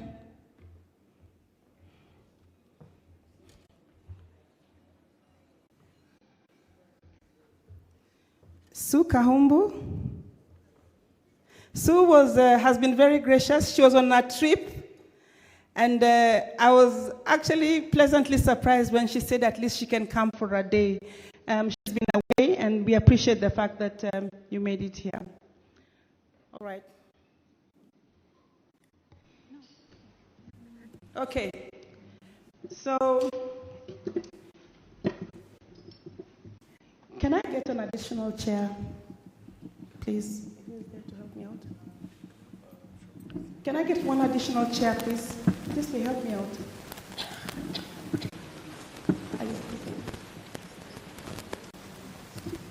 Thank you, thank you. David, please come on stage. Okay, so it's not going to be a long thing. We're not starting the conference all over again. Yeah. What I'd like to hear from the group is, what are the major takeaways from this conference? And just to understand whether the last 3 days have been valuable. But to kick us off, I want to ask Zachary Makanya, who's a very valued partner in this process, and with whom we have walked the journey from day one, to come and say a word. After which I will just go around the panel, one round, and then we will close it. It's just to hear from you what you think is the big thing we can take away from here as we leave the conference. So Zachary, karibu sana. Hello? Can you say hi to me? Okay, now, first of all, there are several things I want to say. One is that I've realized, and I think I'm not the only one, even you there, I've realized that a lot is happening in the area of agroecology. When you hear the stories here on stage, when you see the exhibitions done by the people there, then suddenly you feel that something is done. Now, what I don't know is whether really we are documenting these things. So one of the things that I want to encourage all of us to do is to document that good work we are doing so that people can be able to be encouraged. It is very, very important. We need to document the success stories, the good things we are doing. There is a lot of water in the grass. You know, sometimes people focus on the empty part of the grass. The grass can be 25% full and 75% empty. Now, for us, we have seen in the area of agroecology, the grass, there's some water in the grass, but we need also to do things to fill the what? The grass. That's my one point that I take home. The second thing is that there's a need for all of us to map out the stakeholders in every country. Because, like when I talked about EOAI, that is Ecological Organic Agriculture Initiative, I said it is being done in only 9 countries. But for me, when I hear stories from all of Africa, I feel that a lot is happening everywhere. So it is good for every country, for stakeholders in agroecology to come together so that they can be together, they can know what they are doing, they can also strengthen themselves, they can also form very strong national platforms so that we say, so that they can start rolling out the agroecology agenda. Now, the partners in a country should also plan to work together. Maybe this is where networks come in, because on the first day I told you that I work for Pelham Kenya. Pelham is a network of NGOs in 12 African countries. But when partners work together, they do more. For example, you can do joint course, training on when you are training farmers. Why do you have to have that curriculum done by that NGO there, that curriculum by NGO? Why can't you come together so that you can have joint courses, joint training courses, so that you can all learn from each other, you can use your extension officers to train? I think this is very, very important. And we also need to stop competing. Let's continue complementing each other so that we continue duplicating the good things, the good practices. Now, I'm sure you have heard what we call Maputo Declaration. Now, let me tell you what happened. In Maputo, there was a declaration that African governments should support small-owned agriculture, agriculture by 10%. Do you know what? There are very few African governments who support agriculture by 10%. It's a very shame, it's a great shame, because over 80% of people live in the rural areas and they depend on agriculture. So when you see that the national government is not supporting even by 10%, to me that means that we are not getting things right. That mathematics is not right. 80% of people, they are depending on agriculture, and you are using less than 10%. So I think we need to be advocates. When you go back to your government, please tell them to increase the support for agriculture by 10%. And when you do this, I'm sure there will be impact. Now, we can make very big decisions. One of the decisions I made, and even Dr. Sarah Orembo talked about it today, there was a decision done by ends of state about supporting organic agriculture. Now, I think even our governments are making very big decisions. But are these decisions being implemented? I am saying it takes men of courage and women of courage to implement, to come up and say, what is it that you can be able to do together? And that's what we did back in 2011. We said, let's do something about this end of state decision, and the impact you see is out of those efforts by a few people. So for me, what I would say is that for you need to come out of this workshop encouraged, knowing that things are happening out there, and also knowing that together we can, and alone you cannot. And that is the essence of networking and partnership. Now I want to end my talk by, when I say viva, you say viva. Viva! You people, you have eaten organic food. Even yesterday we had a very good organic dinner. Viva! Okay, let me say it. When I say viva farmers, you say viva. Viva farmers! Viva! You are not strong enough. I don't think you are strong enough. Okay, you have also to do it because we are trying to encourage ourselves here. Viva farmers! Viva! Viva Agroecology! Thank you very much.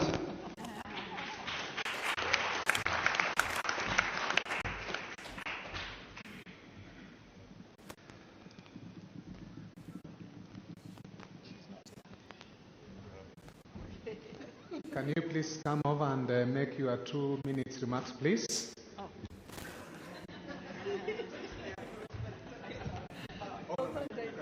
Yeah, just do it from there. I'm very sorry. I'm coordinating a lot of things. So, Darcy, what we want to hear from you is your main takeaways from this. What do you think also the immediate steps should be as we leave here? We don't want to leave here and just go and forget about this conference. Yeah, my issues, actually, it started from just trying to, I was very passionate yesterday. I ran to Sylvia and said, I need to say something. And my issue is that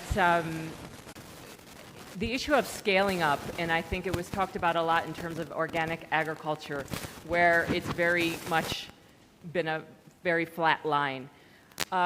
You know, our team talks to and trains community people, and I think the starting point, the basis, and the places we all need to work together, and I hope we can do that moving forward, and to put all the resources towards is actually talking to people at the ground level, telling them that in fact pesticides are toxic and they are highly misused. And I think once people understand that, then it's very easy for them to come on board and to adopt new things like agroecology and organic farming.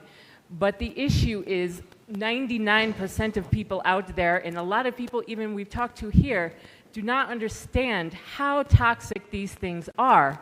And when they don't, then they just use them as if it's another, you know, something that's safe because it's sold over the counter.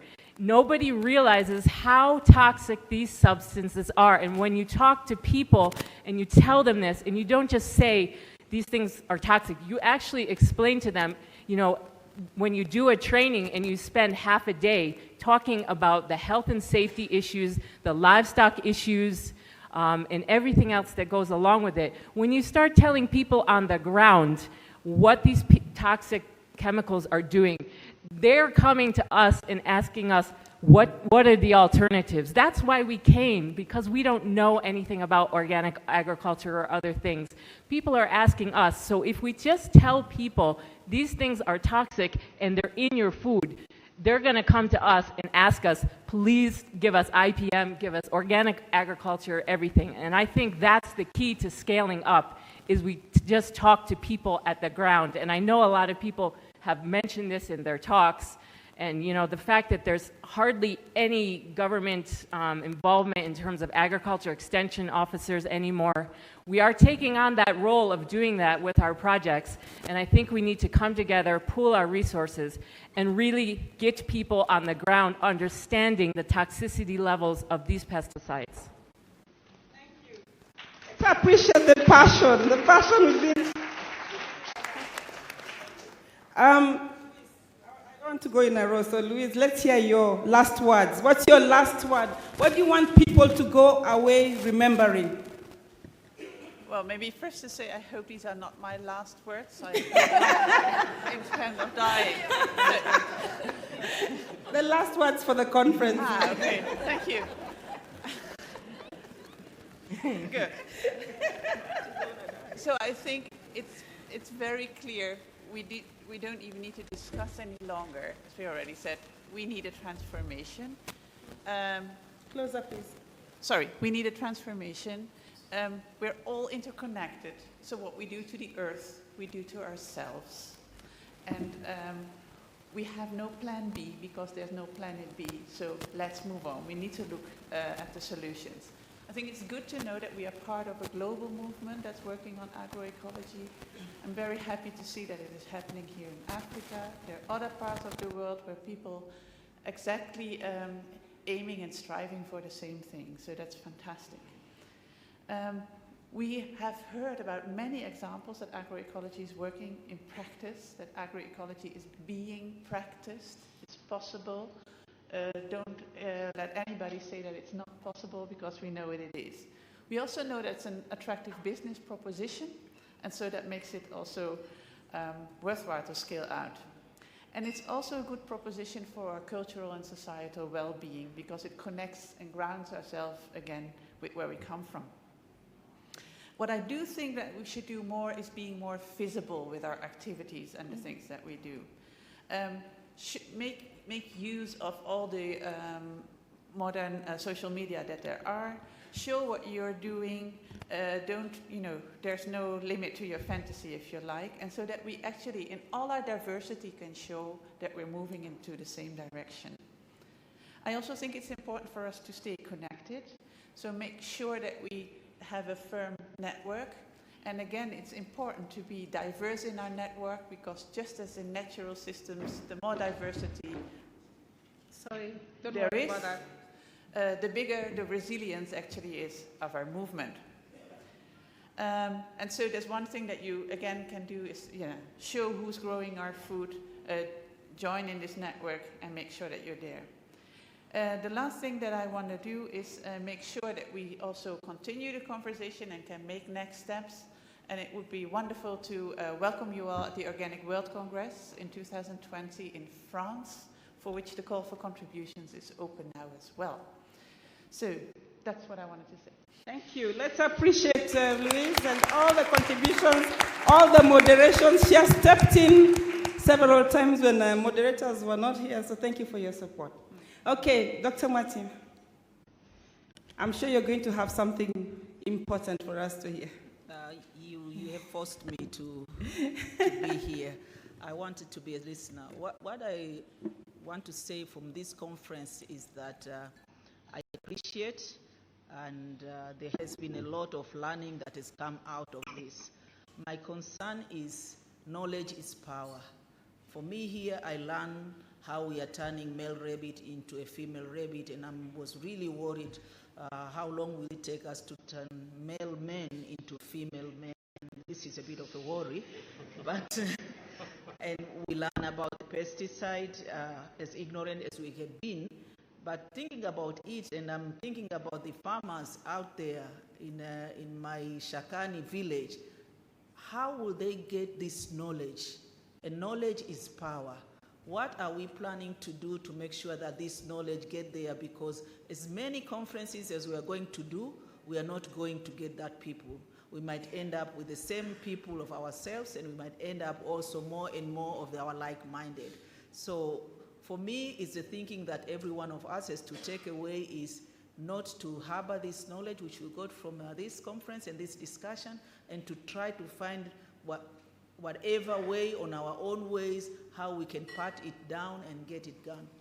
I would have very much liked to have the key people who have a really good evidence every time when we have our own national debates going on about this, when we go into our national television, so that we hyper our social media into something else away from the fighting between the politicians, to give them this other new learning which has come out from here.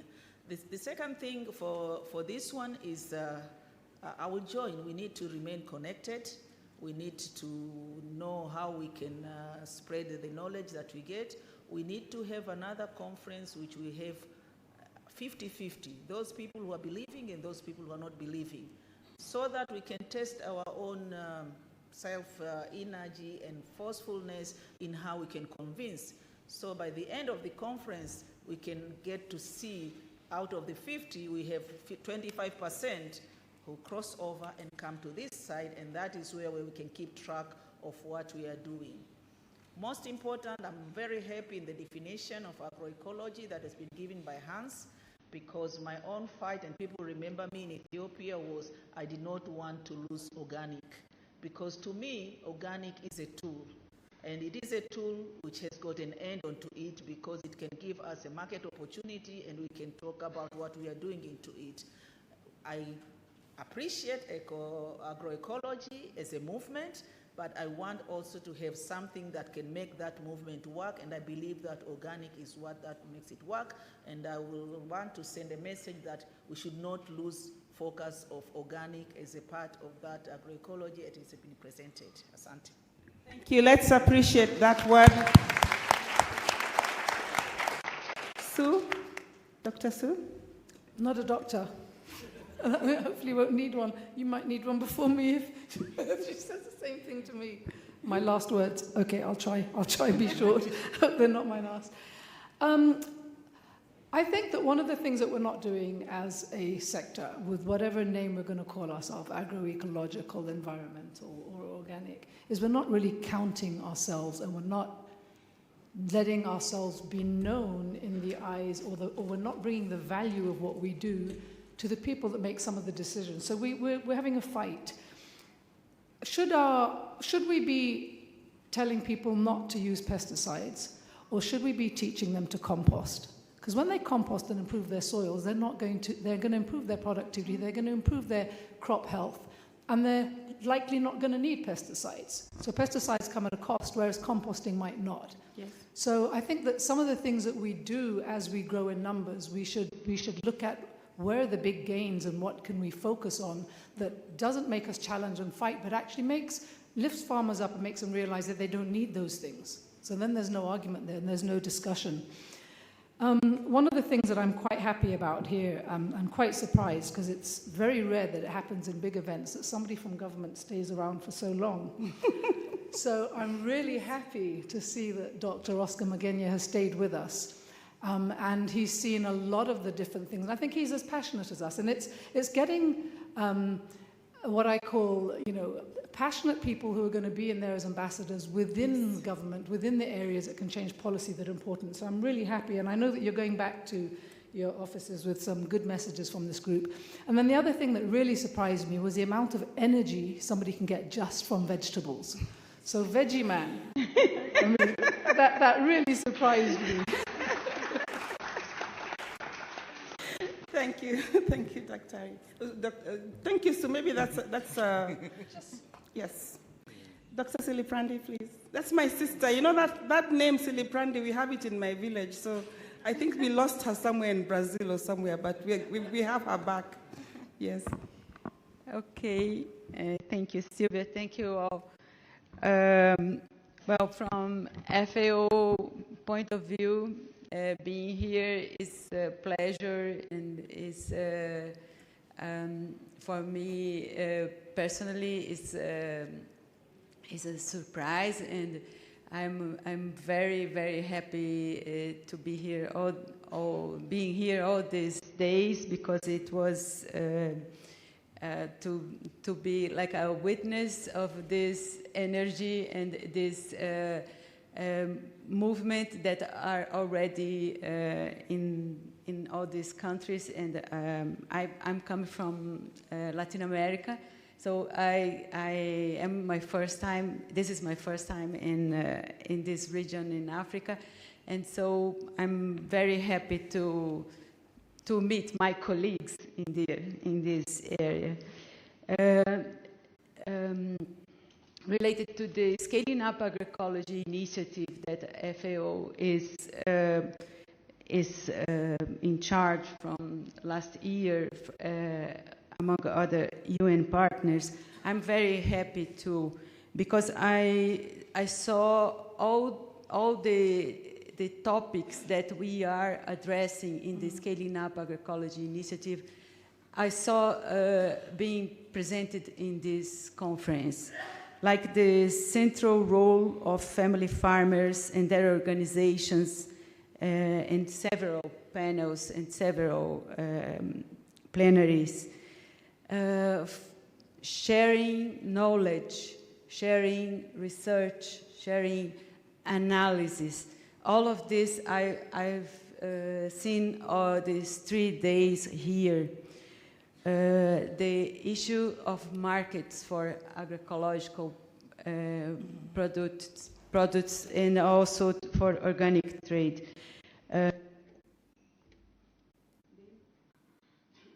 Sorry.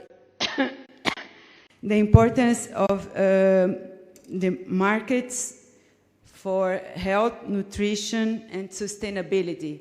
So looking at the food system as a whole, and looking how all these things are connected. So these were present all these days in the conference. The issues related to institutional policies, legal, financial frameworks to promote agroecology and promote transition to, for sustainable food systems. We had a lot of discussions on that. This morning, especially, we have a very, very good outbreak session with the policymakers and parliamentarians, etc. And the idea that to take agroecology, to scale agroecology, we have integrated and participatory territorial process. I think this was very, very highlighted in this conference.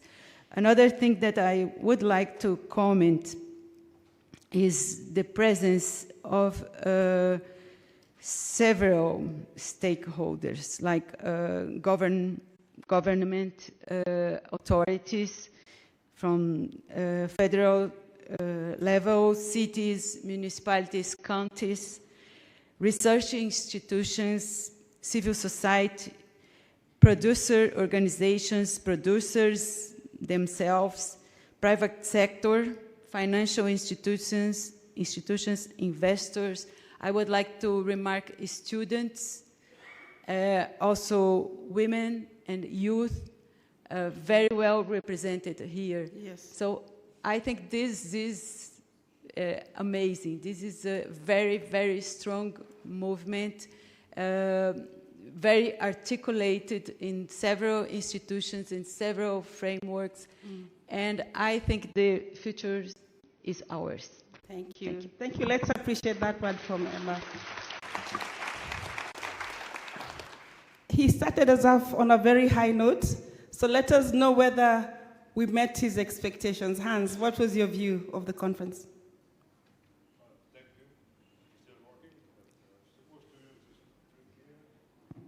Yes. Okay, thank you. Yeah, let me first say now on the name is I was very, very happy to be back in Africa. I never really left, but just the ambiance, you know, the humanity and passion in this room. No way that you would have a meeting like this except in Africa somewhere. So I think this is great. Where people can express themselves, and they do also. So I think I want to thank you also the organizer for inviting me here to live this meeting. Now, what we have reiterated some important facts which probably we all knew because we are sort of now maybe the converted here in this room, but it was important that we have this reiteration that we have the evidence and we have the facts. They are actually written down. You can look at them in peer-reviewed science magazines as well as in the literature everywhere. So I think that we reiterated that we have the knowledge, we have the science, we have the technology to actually transform agriculture and the food system. That we have everything we need to move on to this new paradigm. It's not only a little shift here and there, it's actually a transformation of a new paradigm for agriculture and the food system. And I think I insist on this food system issue because agroecology of late has come to include basically everything and not only the production part. And this is according to Glisman in his latest book, where really actually it's the title, Agriculture and the Food System. So I think that's very important, and we certainly have covered the broader issues in agriculture and food, including these food safety issues, so much connected to the pesticide use, GMOs, etc. What we also have touched on is the urgency. We can't wait yet another generation to transform. We also know, and that's important, that whatever we make a step forward, there will be somebody else trying to push us back too. therefore, it's important that we actually coalesce our efforts, that we create synergies across the many different alternative agricultural models we are promoting. Because we come from different parts, different sides, but I think we want one thing. We want to transform the system toward sustainability as the big word. We want regenerative agriculture and food system. The sign behind it shows also. We want to be in harmony with the environment. We want to do agriculture and we want to nourish ourselves. I will never use the word feeding ourselves because we feed animals, we nourish people. And I will make this point because I hear too much feeding, this and that. Even in our world of organic, of agroecology, I think we have to be very careful what kind of words we're using. And so again, the way we're going to nourish ourselves is very important, and that can be done only if we take care of our planet, our resources. So yes, we have these challenges ahead of us, changing demand, even growing demand, but in Africa, we heard it yesterday from Dennis, maybe globally we produce twice the amount of food we need, maybe even 3 times. The problem here in this continent, where you have to import the equivalent of what, $30-some billion food every year, is totally incredible. And others need to produce less and better, and here we can use more and better too. Again, we have the evidence, the science around that we can do that, so why don't we we do it? When you do that, we will hit many targets. In particular, we're going to hit every one of the 17 Sustainable Development Goals. Only by transforming the whole agriculture and food system. And that's not small means. Every country in the world has committed itself to these goals. You can call them the Big Four in Kenya or whatever you want to call them, national goals elsewhere. They are the same in the end. And again, I think we can contribute to these changes if we start to implement. We have noted also that what we don't want. There's a lot of discussion about what we want and what we don't. And I think this has to be clearly stated. We don't want, because we don't need the pesticides, the GMOs, because we have alternatives. Again, working with the system and make sure the system works for us. For example, ecosystem services. If we generate more of those, we don't need all the other stuff which people try to sell us day and night, or convince our leaders that they need it. If they don't go GMO, if they don't use pesticides, that they are listed as criminals. Actually, this meeting, as you saw, has been listed as immoral, and actually the text is criminal to promote agroecology in Africa. Right? So it's actually written black and white. So I think that we know what we don't want, also we know what we want, which is very important. So we have this deal that we will hear in a minute. Some of the major discussion, debate which are going on here into a few, or into a plan of action, a few bullet points, because we don't want to go with a list of 100 different things, but with a few key points which our policymakers will have to engage with. Points where every one of you can go to whoever you want to go to, in particular your leaders, to say, okay, this is what we want. And it can be done. That's important to mention also. And the evidence is already there, also we can bring it. What I think is important to note in this is that we need also new leadership. Frankly, on a global scale, the leadership sucks, as we say. Totally. And unless we change this leadership, we're not going anywhere. And actually, if you look, we are going in most places more even in the wrong direction. And we can stop this. We are citizens, we all have the right to vote, but we also have to stand for office.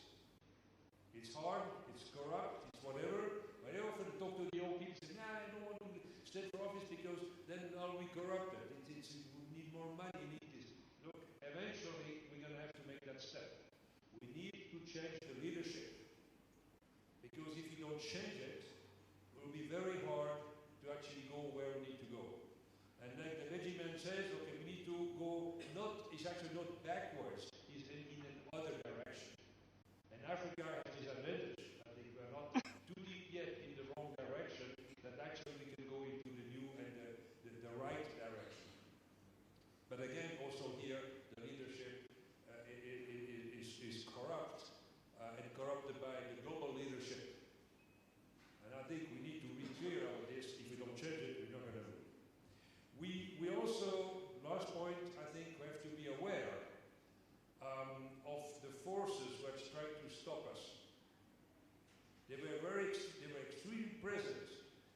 setting up of this conference, which came together with two different conferences we put together.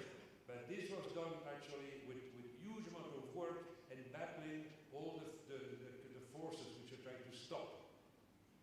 And actually, on the financial side, some donors, and I will name them here because I think they have to be named, like the African Development Bank, who actually has first committed money, stopped it. International organizations who had put up their facility to host us have withdrawn. Where is it coming from? Where do you think this is coming from? This is pressure from those people who don't want to see agroecology, organic agriculture, permaculture, regenerative agriculture moving. Because that is going to really cut into their profits. So we have to stop the short-term thinking, the vested interest where money is more important than life. And we can do that. We have the means, we have the people, we have the brains, and that's all it takes. But I think what the most important thing is we're going to have to enlist more of the youth. Now here in Africa, unlike in most other places I go in the meetings, at least half the people here are below, let's say, at least 40, right? And that's important. Because the life, the world belongs to the youth. Thank you.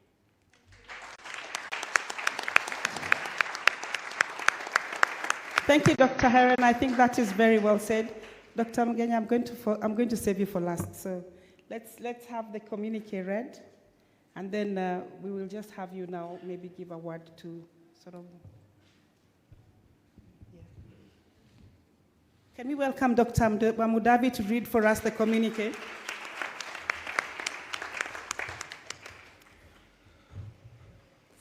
Thank you, Sylvia. Before I read the communique, I need to say also just a few remarks. And my remarks, I have labeled them as 4D. I'm David, so 4D.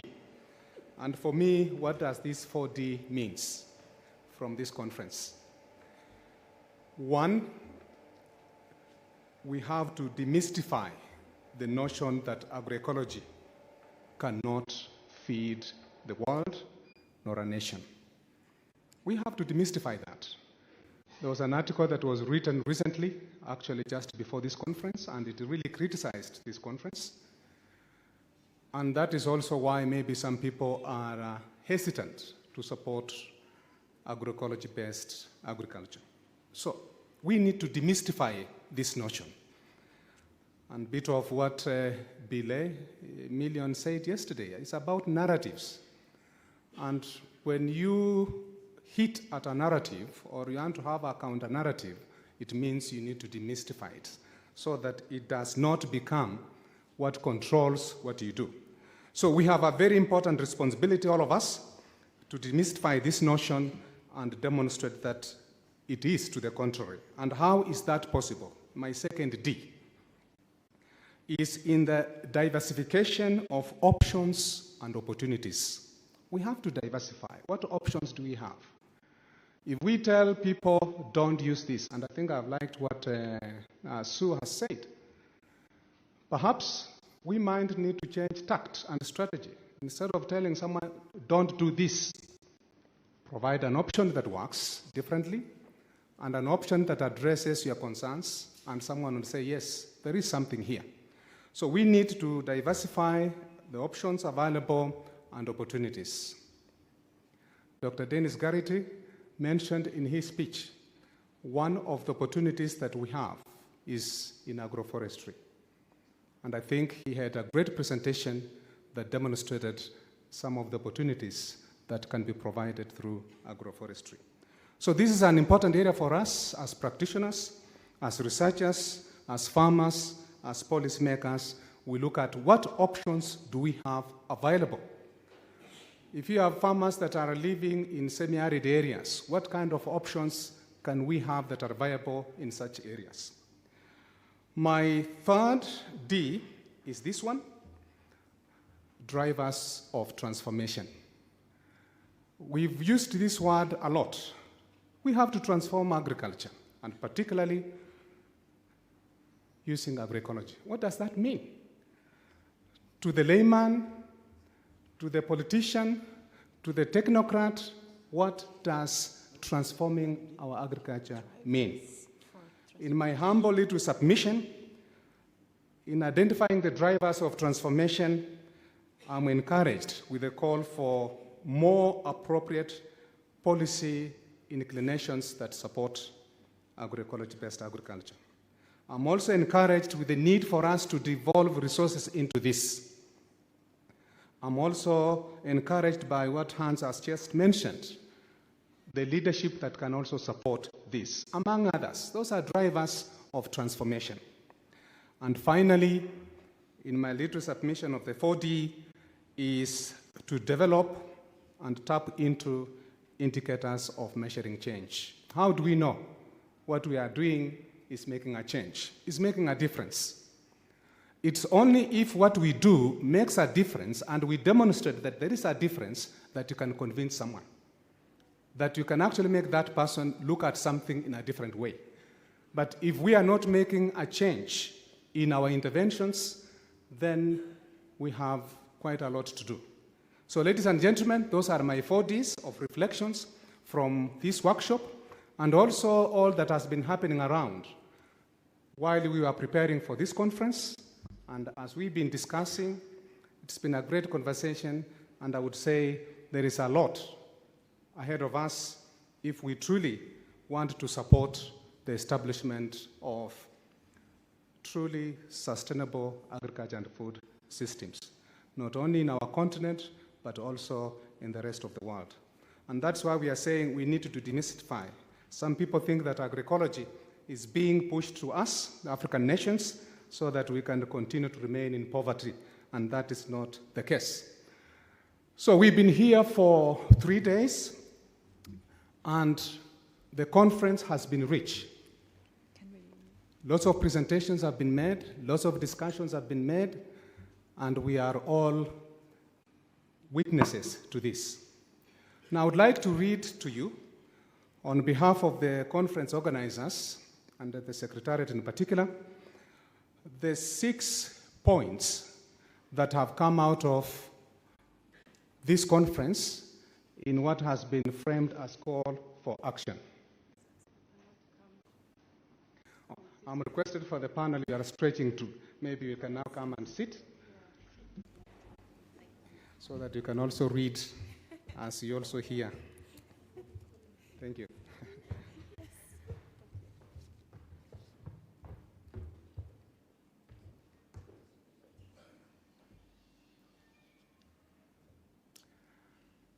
Thank you, the speakers, again, for your reflections. Very informative indeed. And we'll also go into the document behind the call for action. So we have 6 points arising out of the first international conference on agroecology, transforming agriculture and food systems in Africa, held in this particular place from 18th to 21st, with an additional day tomorrow for field excursion, and in the 5-star hotel, Safari Park. Yesterday, the chief chef said, and you heard it, this is the first time this 5-star hotel has had an organic dinner. It has never happened before, but guess what that means? And I want to talk to the hotel management. They should start having a menu for organic food. Let people know it is available. So we'll discuss with them. And thank you. Thank you very much. Would like that even in the media to tell the whole country that Safari Park, one of the biggest 5-star hotels in this country, prepared organic food, 100%, for almost 500 people. And you know what that means. No one has complained this morning that they have stomach aches and so on. It's all healthy for us, but for a short while, because it's not every day that they'll be doing this, but we'd like them to be doing so every day. So the call for action has one. The conference calls upon all African governments to coherently align policies to the Sustainable Development Goals and to the African Agenda 2063, and to implement the African States Heads Declaration on Ecological Organic Agriculture of 2010. The conference appreciates efforts being undertaken by individuals, organizations, companies, and government agencies to promote an agroecological transformation that provides nutritious food in face of climate change and growing demand, and that is inclusive of women, youth, and indigenous knowledge.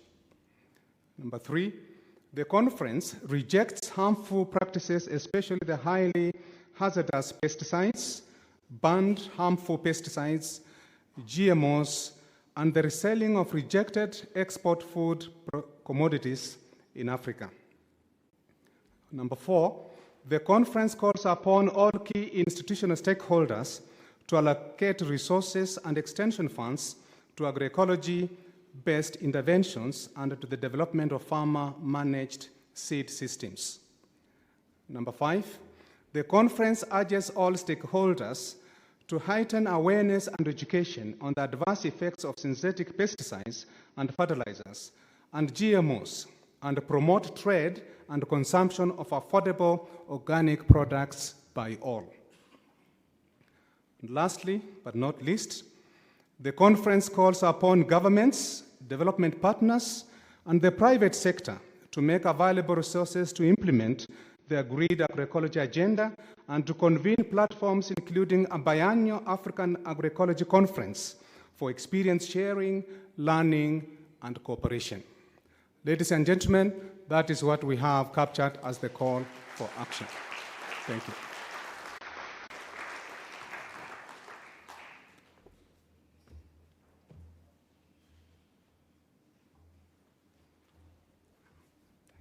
That's okay. Thank you. Can we appreciate the effort and the 6 points that have come out? I'm actually very glad that we've come out with 6 points. For those of you who might have not heard my name is Sylvia Mwichuli. I'm the overall event organizer, and we organize conferences around the continent. And sometimes we have like 50 action points. So I always wonder how you're going to actually achieve that. So I'm glad that it's very crisp and very succinct. We actually have a very clear agenda ahead of us. So I want to just detour a bit before we have the official launch of the call to action. And we had, as part of this conference, a technology challenge that was targeting young people. And this challenge was the brainchild of Charles Wilson, who we have dearly missed in this conference. Dr. Heron, please tell Dr. Wilson that we really wanted him here. And we've really missed him, but this is his brainchild. And we would like to actually, at this moment, award the young man who won the competition. So, Dr. Mokaya, you have 3 minutes. With Dr. Mokaya, you have to be very crystal clear. 3 minutes to tell us about the process and how you came to a winner. I know that people are thinking, I'm going to take exactly 5 minutes, 3 minutes, right? 3. Listen, good people, this is part of actioning the call to action. So mine is going to be very brief. My job is easy, and that's why you didn't see me here earlier. There's a guy, a friend of mine, known as Dr. Charles Wilson. Unfortunately, he wasn't able to be here, and I can tell you, full disclosure, he's not exactly young. He's 88 years young. Dr. Charles Wilson, the founder of the Food Preservation Institute, colleague of Dr. Hans Center. He is actually the reason why, personally, I'm here. Something wrong, I'm doing? I keep on walking, thank you. So really, good people, we came, we saw, we conquered. We identified the problem, we gave the evidence, we proposed a solution, but we gave the evidence why the solution works. This solution is anchored on the UN framework, I must repeat this, the SDGs, all 17, hands correct, and also at the local level, because we know that the TV is listening, and the other people here who are not necessarily with us. This is part of how this country is going to achieve the Big Four agenda. Food security, universal health coverage, manufacturing, generating jobs for young people. Finally, making sure that Kenyans who are not sheltered have shelter before gender. My role, therefore, is to let you know that Charles will be very happy. I call him Charlie. Why? Because today, ladies and gentlemen, we are going to present to you the winner. In the program is written something to do with pesticides. No. That is biopesticides. I will quickly give you a little rundown in 1 minute of what this went through. This is an opportunity for young people, male and female, to come up with innovative alternatives. Dr. Ghana, where are you? We need to provide alternatives to these toxic pesticides that work so that we can make synthetic pesticides obsolete. This gentleman who you're going to be introduced to has won other awards globally. The process we went through for him to win this award was a criteria through which the key presenters, among them Don Huber and others who were here, we ranked him very harshly. There were 17 people, young people, men and women, who put up their innovation. Wonderful innovations. I read them earlier. The last night I didn't sleep. I read all the 17 again. We reviewed the criteria, and these guys came top. So what I will do, I will quickly give you a little summary of the first runners-up, the second runners-up, and then I will let my sister here announce the winner. Okay. We'll have, when you announce, we'll have somebody, if it's from West Africa, we'll have somebody come and pick on their behalf. So, I will announce here. You will announce the winner. We don't have anything for number 4, but we have for the 3. On the 3, yeah, okay. This. What we were whispering is that there are actually 4 people on the list, and the awards are only for 3. So, poor Japanese guy was number 4, so he gets no award. So I won't read his name. So the second runners-up, ladies and gentlemen, is Dr. Elizabeth Bokari from Benin, professor. She has come up with a team with an innovative bio-pesticide that's a broad-spectrum biological and organic-based pesticide, which is created from an endogenous species of plants, which is basically a phyto or phytopharmaceutical. This is amazing. If this is for real, this is big time. She scored an average of 83%, second runners up, and should we? Is there anybody from West Africa who can come? Who can come and receive the award on her behalf?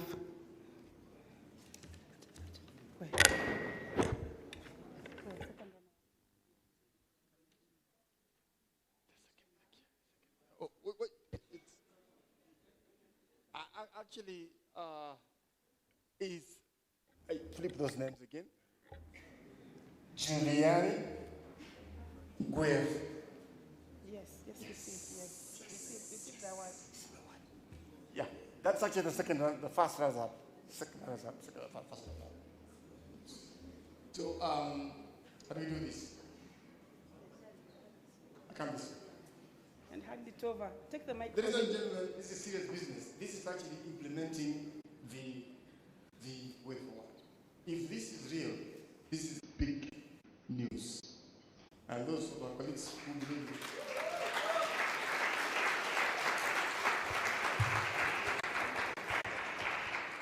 Thank you. All right. I think the fatigue is catching up on us. And then, of course, three of the names. Elizabeth Okay. I'm not seeing what I'm... Yeah. That's the second runner-up.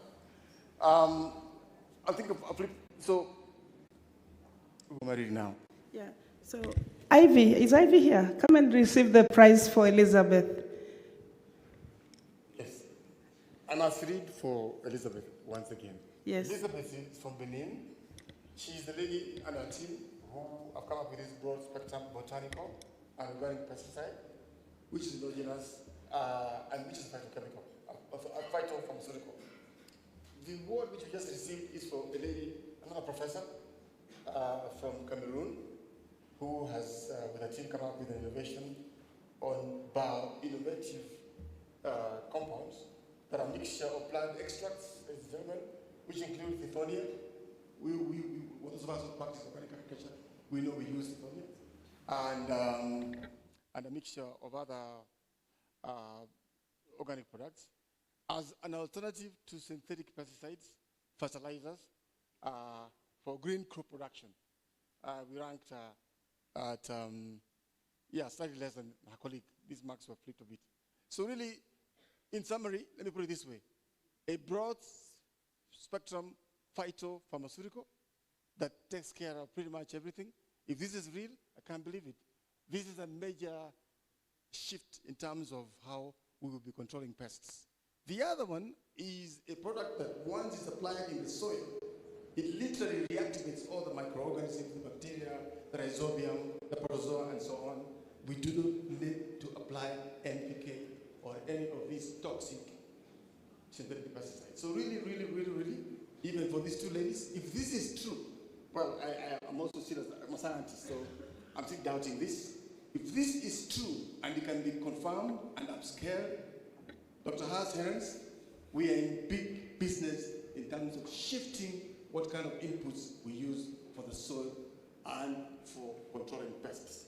At this point in time, I want to hand over to my sister to present and give a little bio of the young man, that must be a man, these two are ladies, who has not just won this award, but has also won international awards for its innovation. Thank you. Thank you. Thank you. Let's appreciate Dr. Yes, so ladies and gentlemen, we want to announce the winner of this challenge. And just to say that our hope and prayer is that this will become a significant part of the conference as it goes forward. The winner of this competition is a young Kenyan, 32 years old, who is an industrial chemical scientist working at Mount Kenya University. He is pursuing his, when he was pursuing his Master of Science in Applied Chemistry, Applied and Analytical Chemistry, he embarked on the development of a biopesticide product to protect stored grains against weevils. After a few years, he came up with a product that is dubbed Molepse Bioresources, a novel biopesticide from essential oils of different plant series that grows naturally as herbs and shrubs, which are abundant and easily available in Africa. In 2017, he won the East Africa Post-Harvest Technologies Competition organized by the United States for the international development. In 2018, he was named among the top 50 innovators in Africa during the Africa Innovation Summit. Most recently, he was named first place winner in the Global Innovation Through Science and Technology 2019 competition organized by the U.S. Department of State and the American Association for the Advancement of Sciences. Ladies and gentlemen, I am proud to announce today that our first winner in this competition is Donatus Njoroge.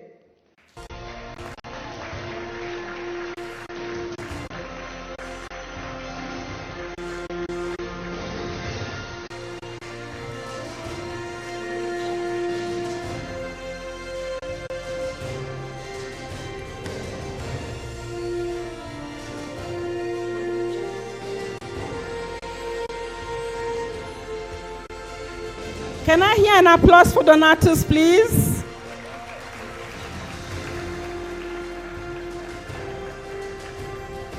Okay, I'd like to ask Dr. Magenya, please do us the honors of coming to present the first ever award for this conference.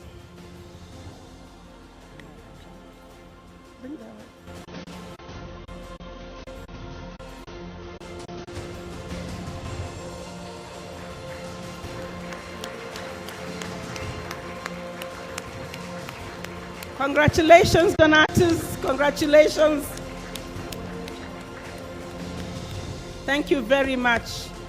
Thank you very much. Ladies and gentlemen, our hope and prayer is that, in fact, we were giving him advice that he needs to patent his innovation, and that we hope and pray that somebody in this audience can work with him to commercialize the product. Because as a maize farmer myself, I can tell you, if this actually becomes a reality, it will save a lot of us a lot of headaches. So this is a great innovation. And once again, Donatus, congratulations to you all. To you. Can we give him another round of applause?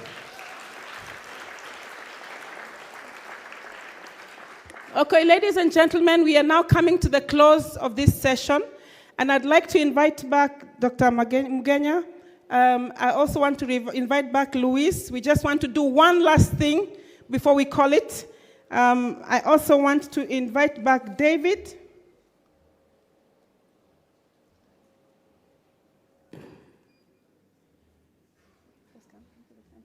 Don't even sit down. Don't even sit there. Don't even sit down yet. Yes.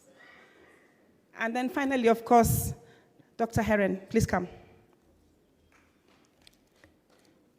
So one of the things we said when we were beginning this session, yes, I want you right in the middle.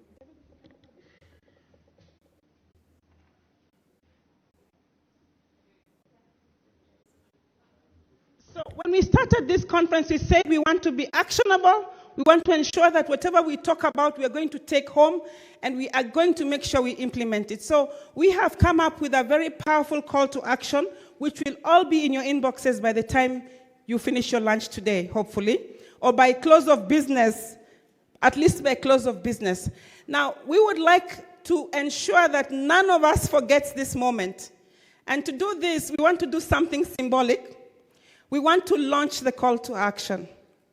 So I'd like Gillian, please, if you can come on stage so that we can pass around the symbolic version of our call to action. We have come up with something symbolic that we want to demonstrate to the world that we had 3 days here and we came up with something powerful. So if we can have the call to action given to each of our colleagues. So what I want you to do is to hold it up.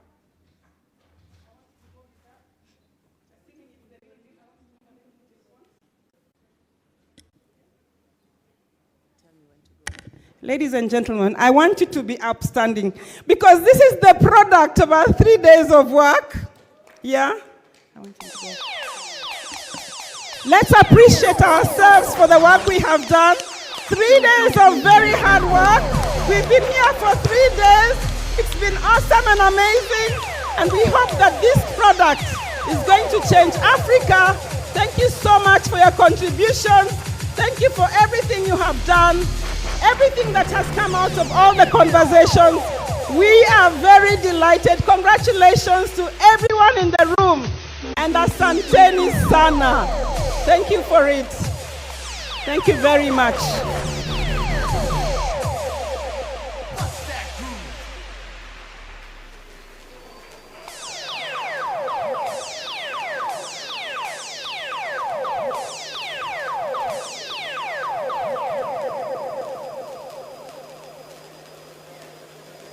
Thank you very much.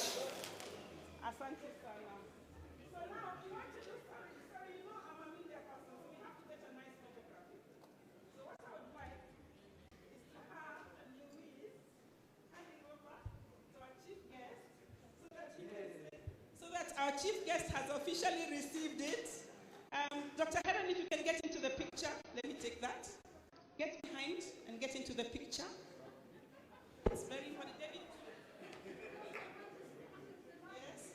Thank you very much. We want that picture so we know the government has received the document, right?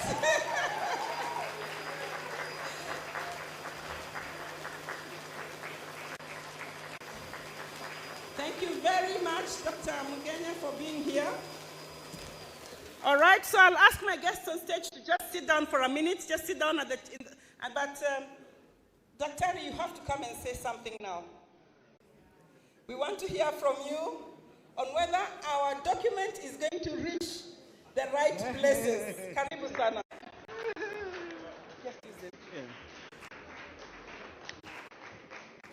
Yeah. Talk of being ambushed. Yeah, but I'll talk very briefly because I can't say very much because I've been here only this morning. But it was a very wonderful opportunity for me to be here. I went to one of the sessions. I was taken by Sue.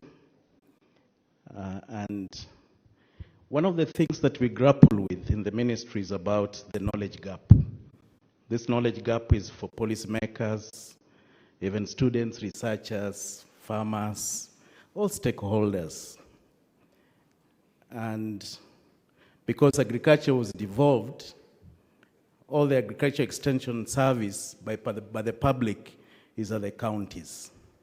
But the farmers and the people that are at the counties will always ask you, where are the extension officers? And yet, the situation that used to be there where extension officers used to come to every home, I think will never happen again. It went, and I think it went forever. So we have to have new methodologies and approaches for how farmers can have this information. And so when I went to that session, there were very nice, beautiful presentations on the use of digital mobile applications and platforms of reaching information to other stakeholders, including farmers. So I think that is a very, very strong point that I'm taking back. And in the morning also, when I attended here, there were several concerns that were brought up. And those concerns are very good feedback that I think I'll take back to my bosses. You know, we have bosses. So, yeah. And so I agree with Dr. Heron that about agroecology, it's not a one-man show. It is not one institution. It is not one country. It is all of us coming together and pushing the process. I also agree with Dr. Amdavi that it is up to us to demystify. And we demystify by providing alternatives. So it is all of us. And so all of us have to work together to increase food production and also good, healthy food for people. So thank you very much. Kenya is not only about agroecology. When you're finished with agroecology, take your time and move in Nairobi. Kenya hakuna matata. So you're welcome. Have your sweet time. Thank you very much for coming. Thank you so much for attending this conference. God bless you so much.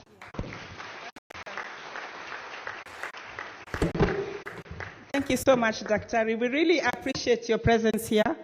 And we do promise that in the shortest time possible, we'll officially come to deliver the real call to action and to ensure that the government has a clear picture on the outcomes of this conference. So maybe in a week or two, there'll be a delegation coming to your office to just bring you the final documentation for this conference.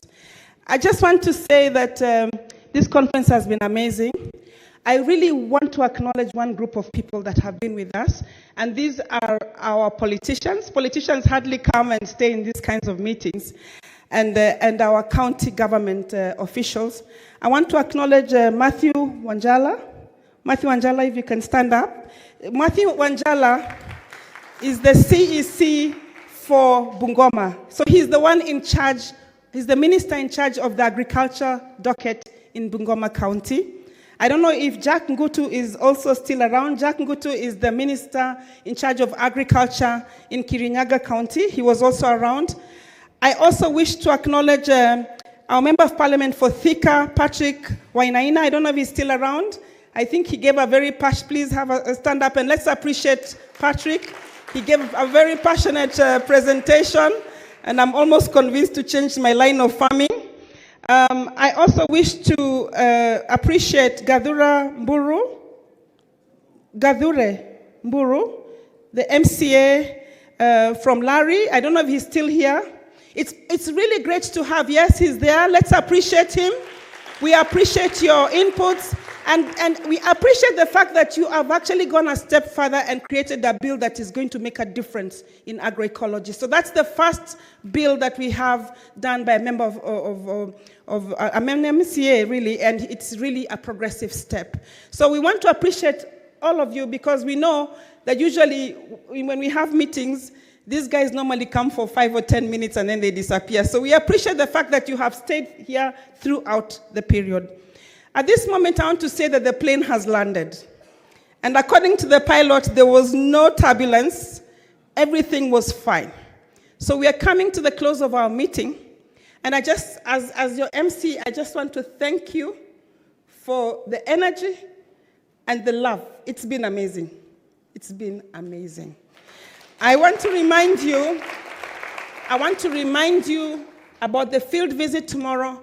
And I want to remind you that there will be that great debate happening today afternoon at 4 p.m. at University of Nairobi. So those of you who are coming, you have only 30 minutes to have lunch because the bus will leave at exactly 3:30. All the best and Godspeed to those of you who are traveling far and wide in the country and outside the country. I wish to invite the final vote of thanks. I wish to invite Alex to come and give the final vote of thanks. And I would like to ask him to keep it very short because he's standing between us and lunch. And then, Alex, you let someone pray. We have Christabel who's going to pray to close the meeting. Thank you. Thank you very much. I thought the fireworks were on the first day, but I was wrong. So I'll do this very fast so that we can go for lunch and also go for the debate.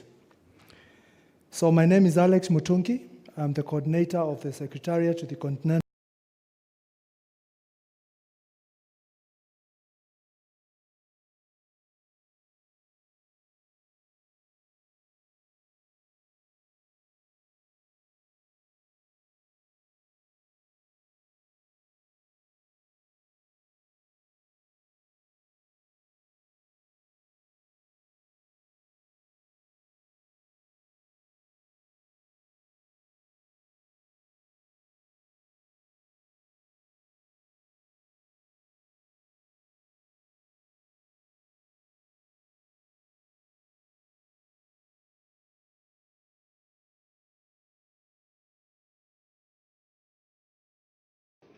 Ladies and gentlemen, this conference was aimed at discussing how to reduce the usage of synthetic fertilizers and pesticides through scaling up of agroecology and promoting ecological organic trade.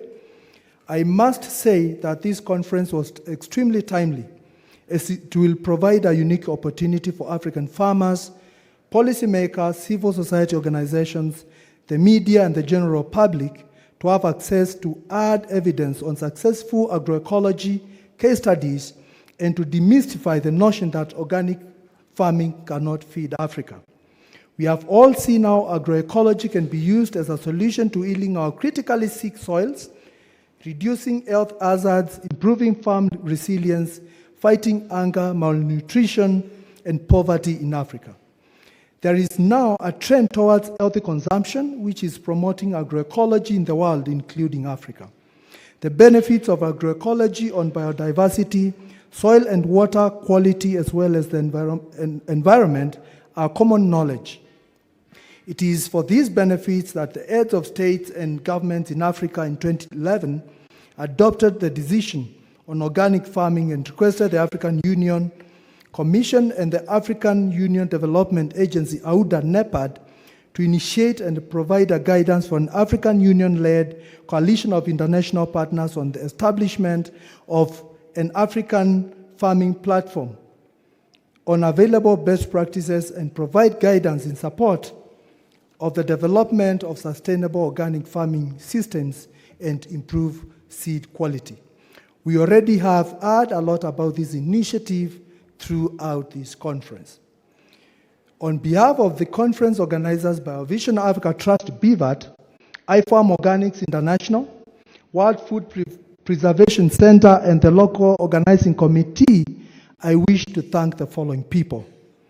the government of Kenya, and the great encouragement demonstrated by the Cabinet Secretary for Agriculture, Honorable Mwangi Kiunjuri, through his inspiring speech that was read by Madam Lucy Njenga, who is the Director for Research and Innovations. We all have enjoyed the hospitality of this peaceful country, Kenya. Second, I want to thank our development partners, the Swiss Agency for Development and Cooperation, SDC, the Swedish Society for Nature Conservation, SSNC, Biovision Foundation, BMZ through their development agencies, GIZ, EVOS, and Regeneration International. I also want to thank the local partners, the Kenya Organic Agriculture Network, KOAN, Pelham Kenya, and Green Rhino, farmers and farmer organizations, and I want to recognize the Kenya Small Scale Farmers Association who are present in this conference. I also want to thank local and international exhibitors who really showcased products from the organic sector. I want to thank and recognize our keynote speakers, plenary and parallel session speakers, moderators and rapporteurs as well, participants from all over the world. And I also want to recognize and thank BioVision Africa Trust, its board, management and staff for their great leadership and contribution towards this conference as the main organizers, and for treating us, all the participants, to their 10th anniversary gala. Once again, we extend our happy birthday wishes to you. So happy birthday, BioVision Africa Trust. Ladies and gentlemen, this was the first ever, like David said, fully organic dinner ever served at this hotel. So Bivard, congratulations, you made some history in your small way. I also want to thank and recognize media, both local and international, who have really shown us a lot of support during this conference. I also thank Safari Park Hotel Management, staff, and especially the chief chef, the Agile Safari Cards, and everyone who made this possible. Last but not least, ladies and gentlemen, join me in giving a heavy clap to our amazing events organizers, Elea Africa, who have worked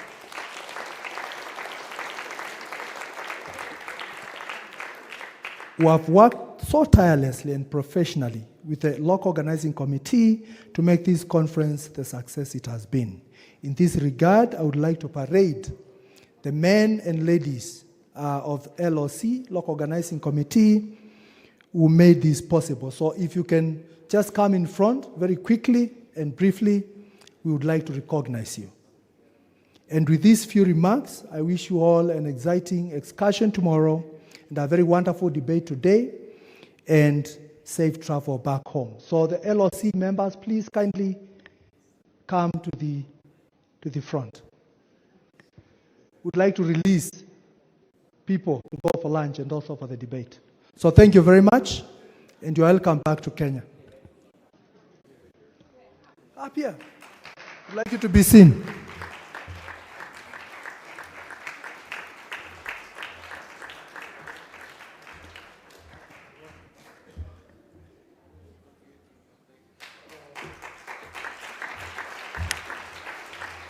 Where is my name?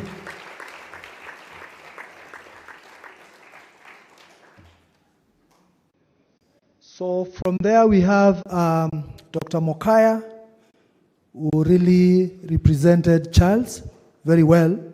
We have David, we have Zachary Makanya, we have Rosina Benya from Pelham, Kenya, we have Elea Gillian Koech, you have my colleague there, the project manager for EOA, Venancia Wambua. We have our very beautiful lady here from Elea, and we also have Christabel, and we have our MC. I also have a colleague who is also the EOA Regional Secretariat Coordinator, who is not here, who is based at Pelham, Kenya, Manei Nanyu. She is the Secretariat Coordinator for Eastern Africa. Thank you very much, and enjoy the rest of the day.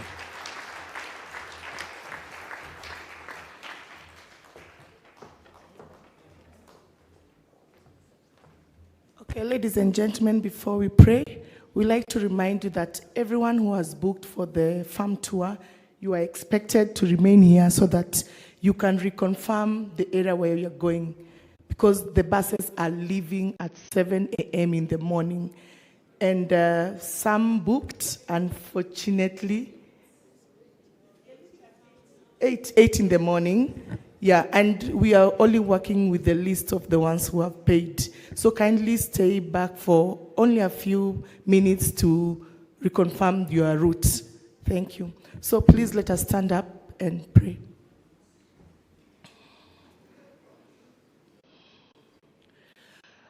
Father, in the mighty name of Jesus, we thank you and we bless your name this afternoon. We know it is not by our strength that you have been able to do this. We thank you because you have given us wisdom, you have given us divine connections, and even you have given us provision to make this conference to be able to reach this far. Everything we have discussed here, if it is your will, Father, let it be done. And for whatever we have said that is not in line with your will, we ask for your forgiveness, and we ask you to grant us mercies to go to the next level. We pray for everyone who is traveling so that they can go back to their families safely. And we even pray for the meal that we are going to have today. For it is in the mighty name of Jesus we pray and believe. Amen.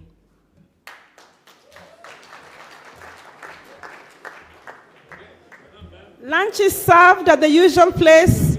Enjoy.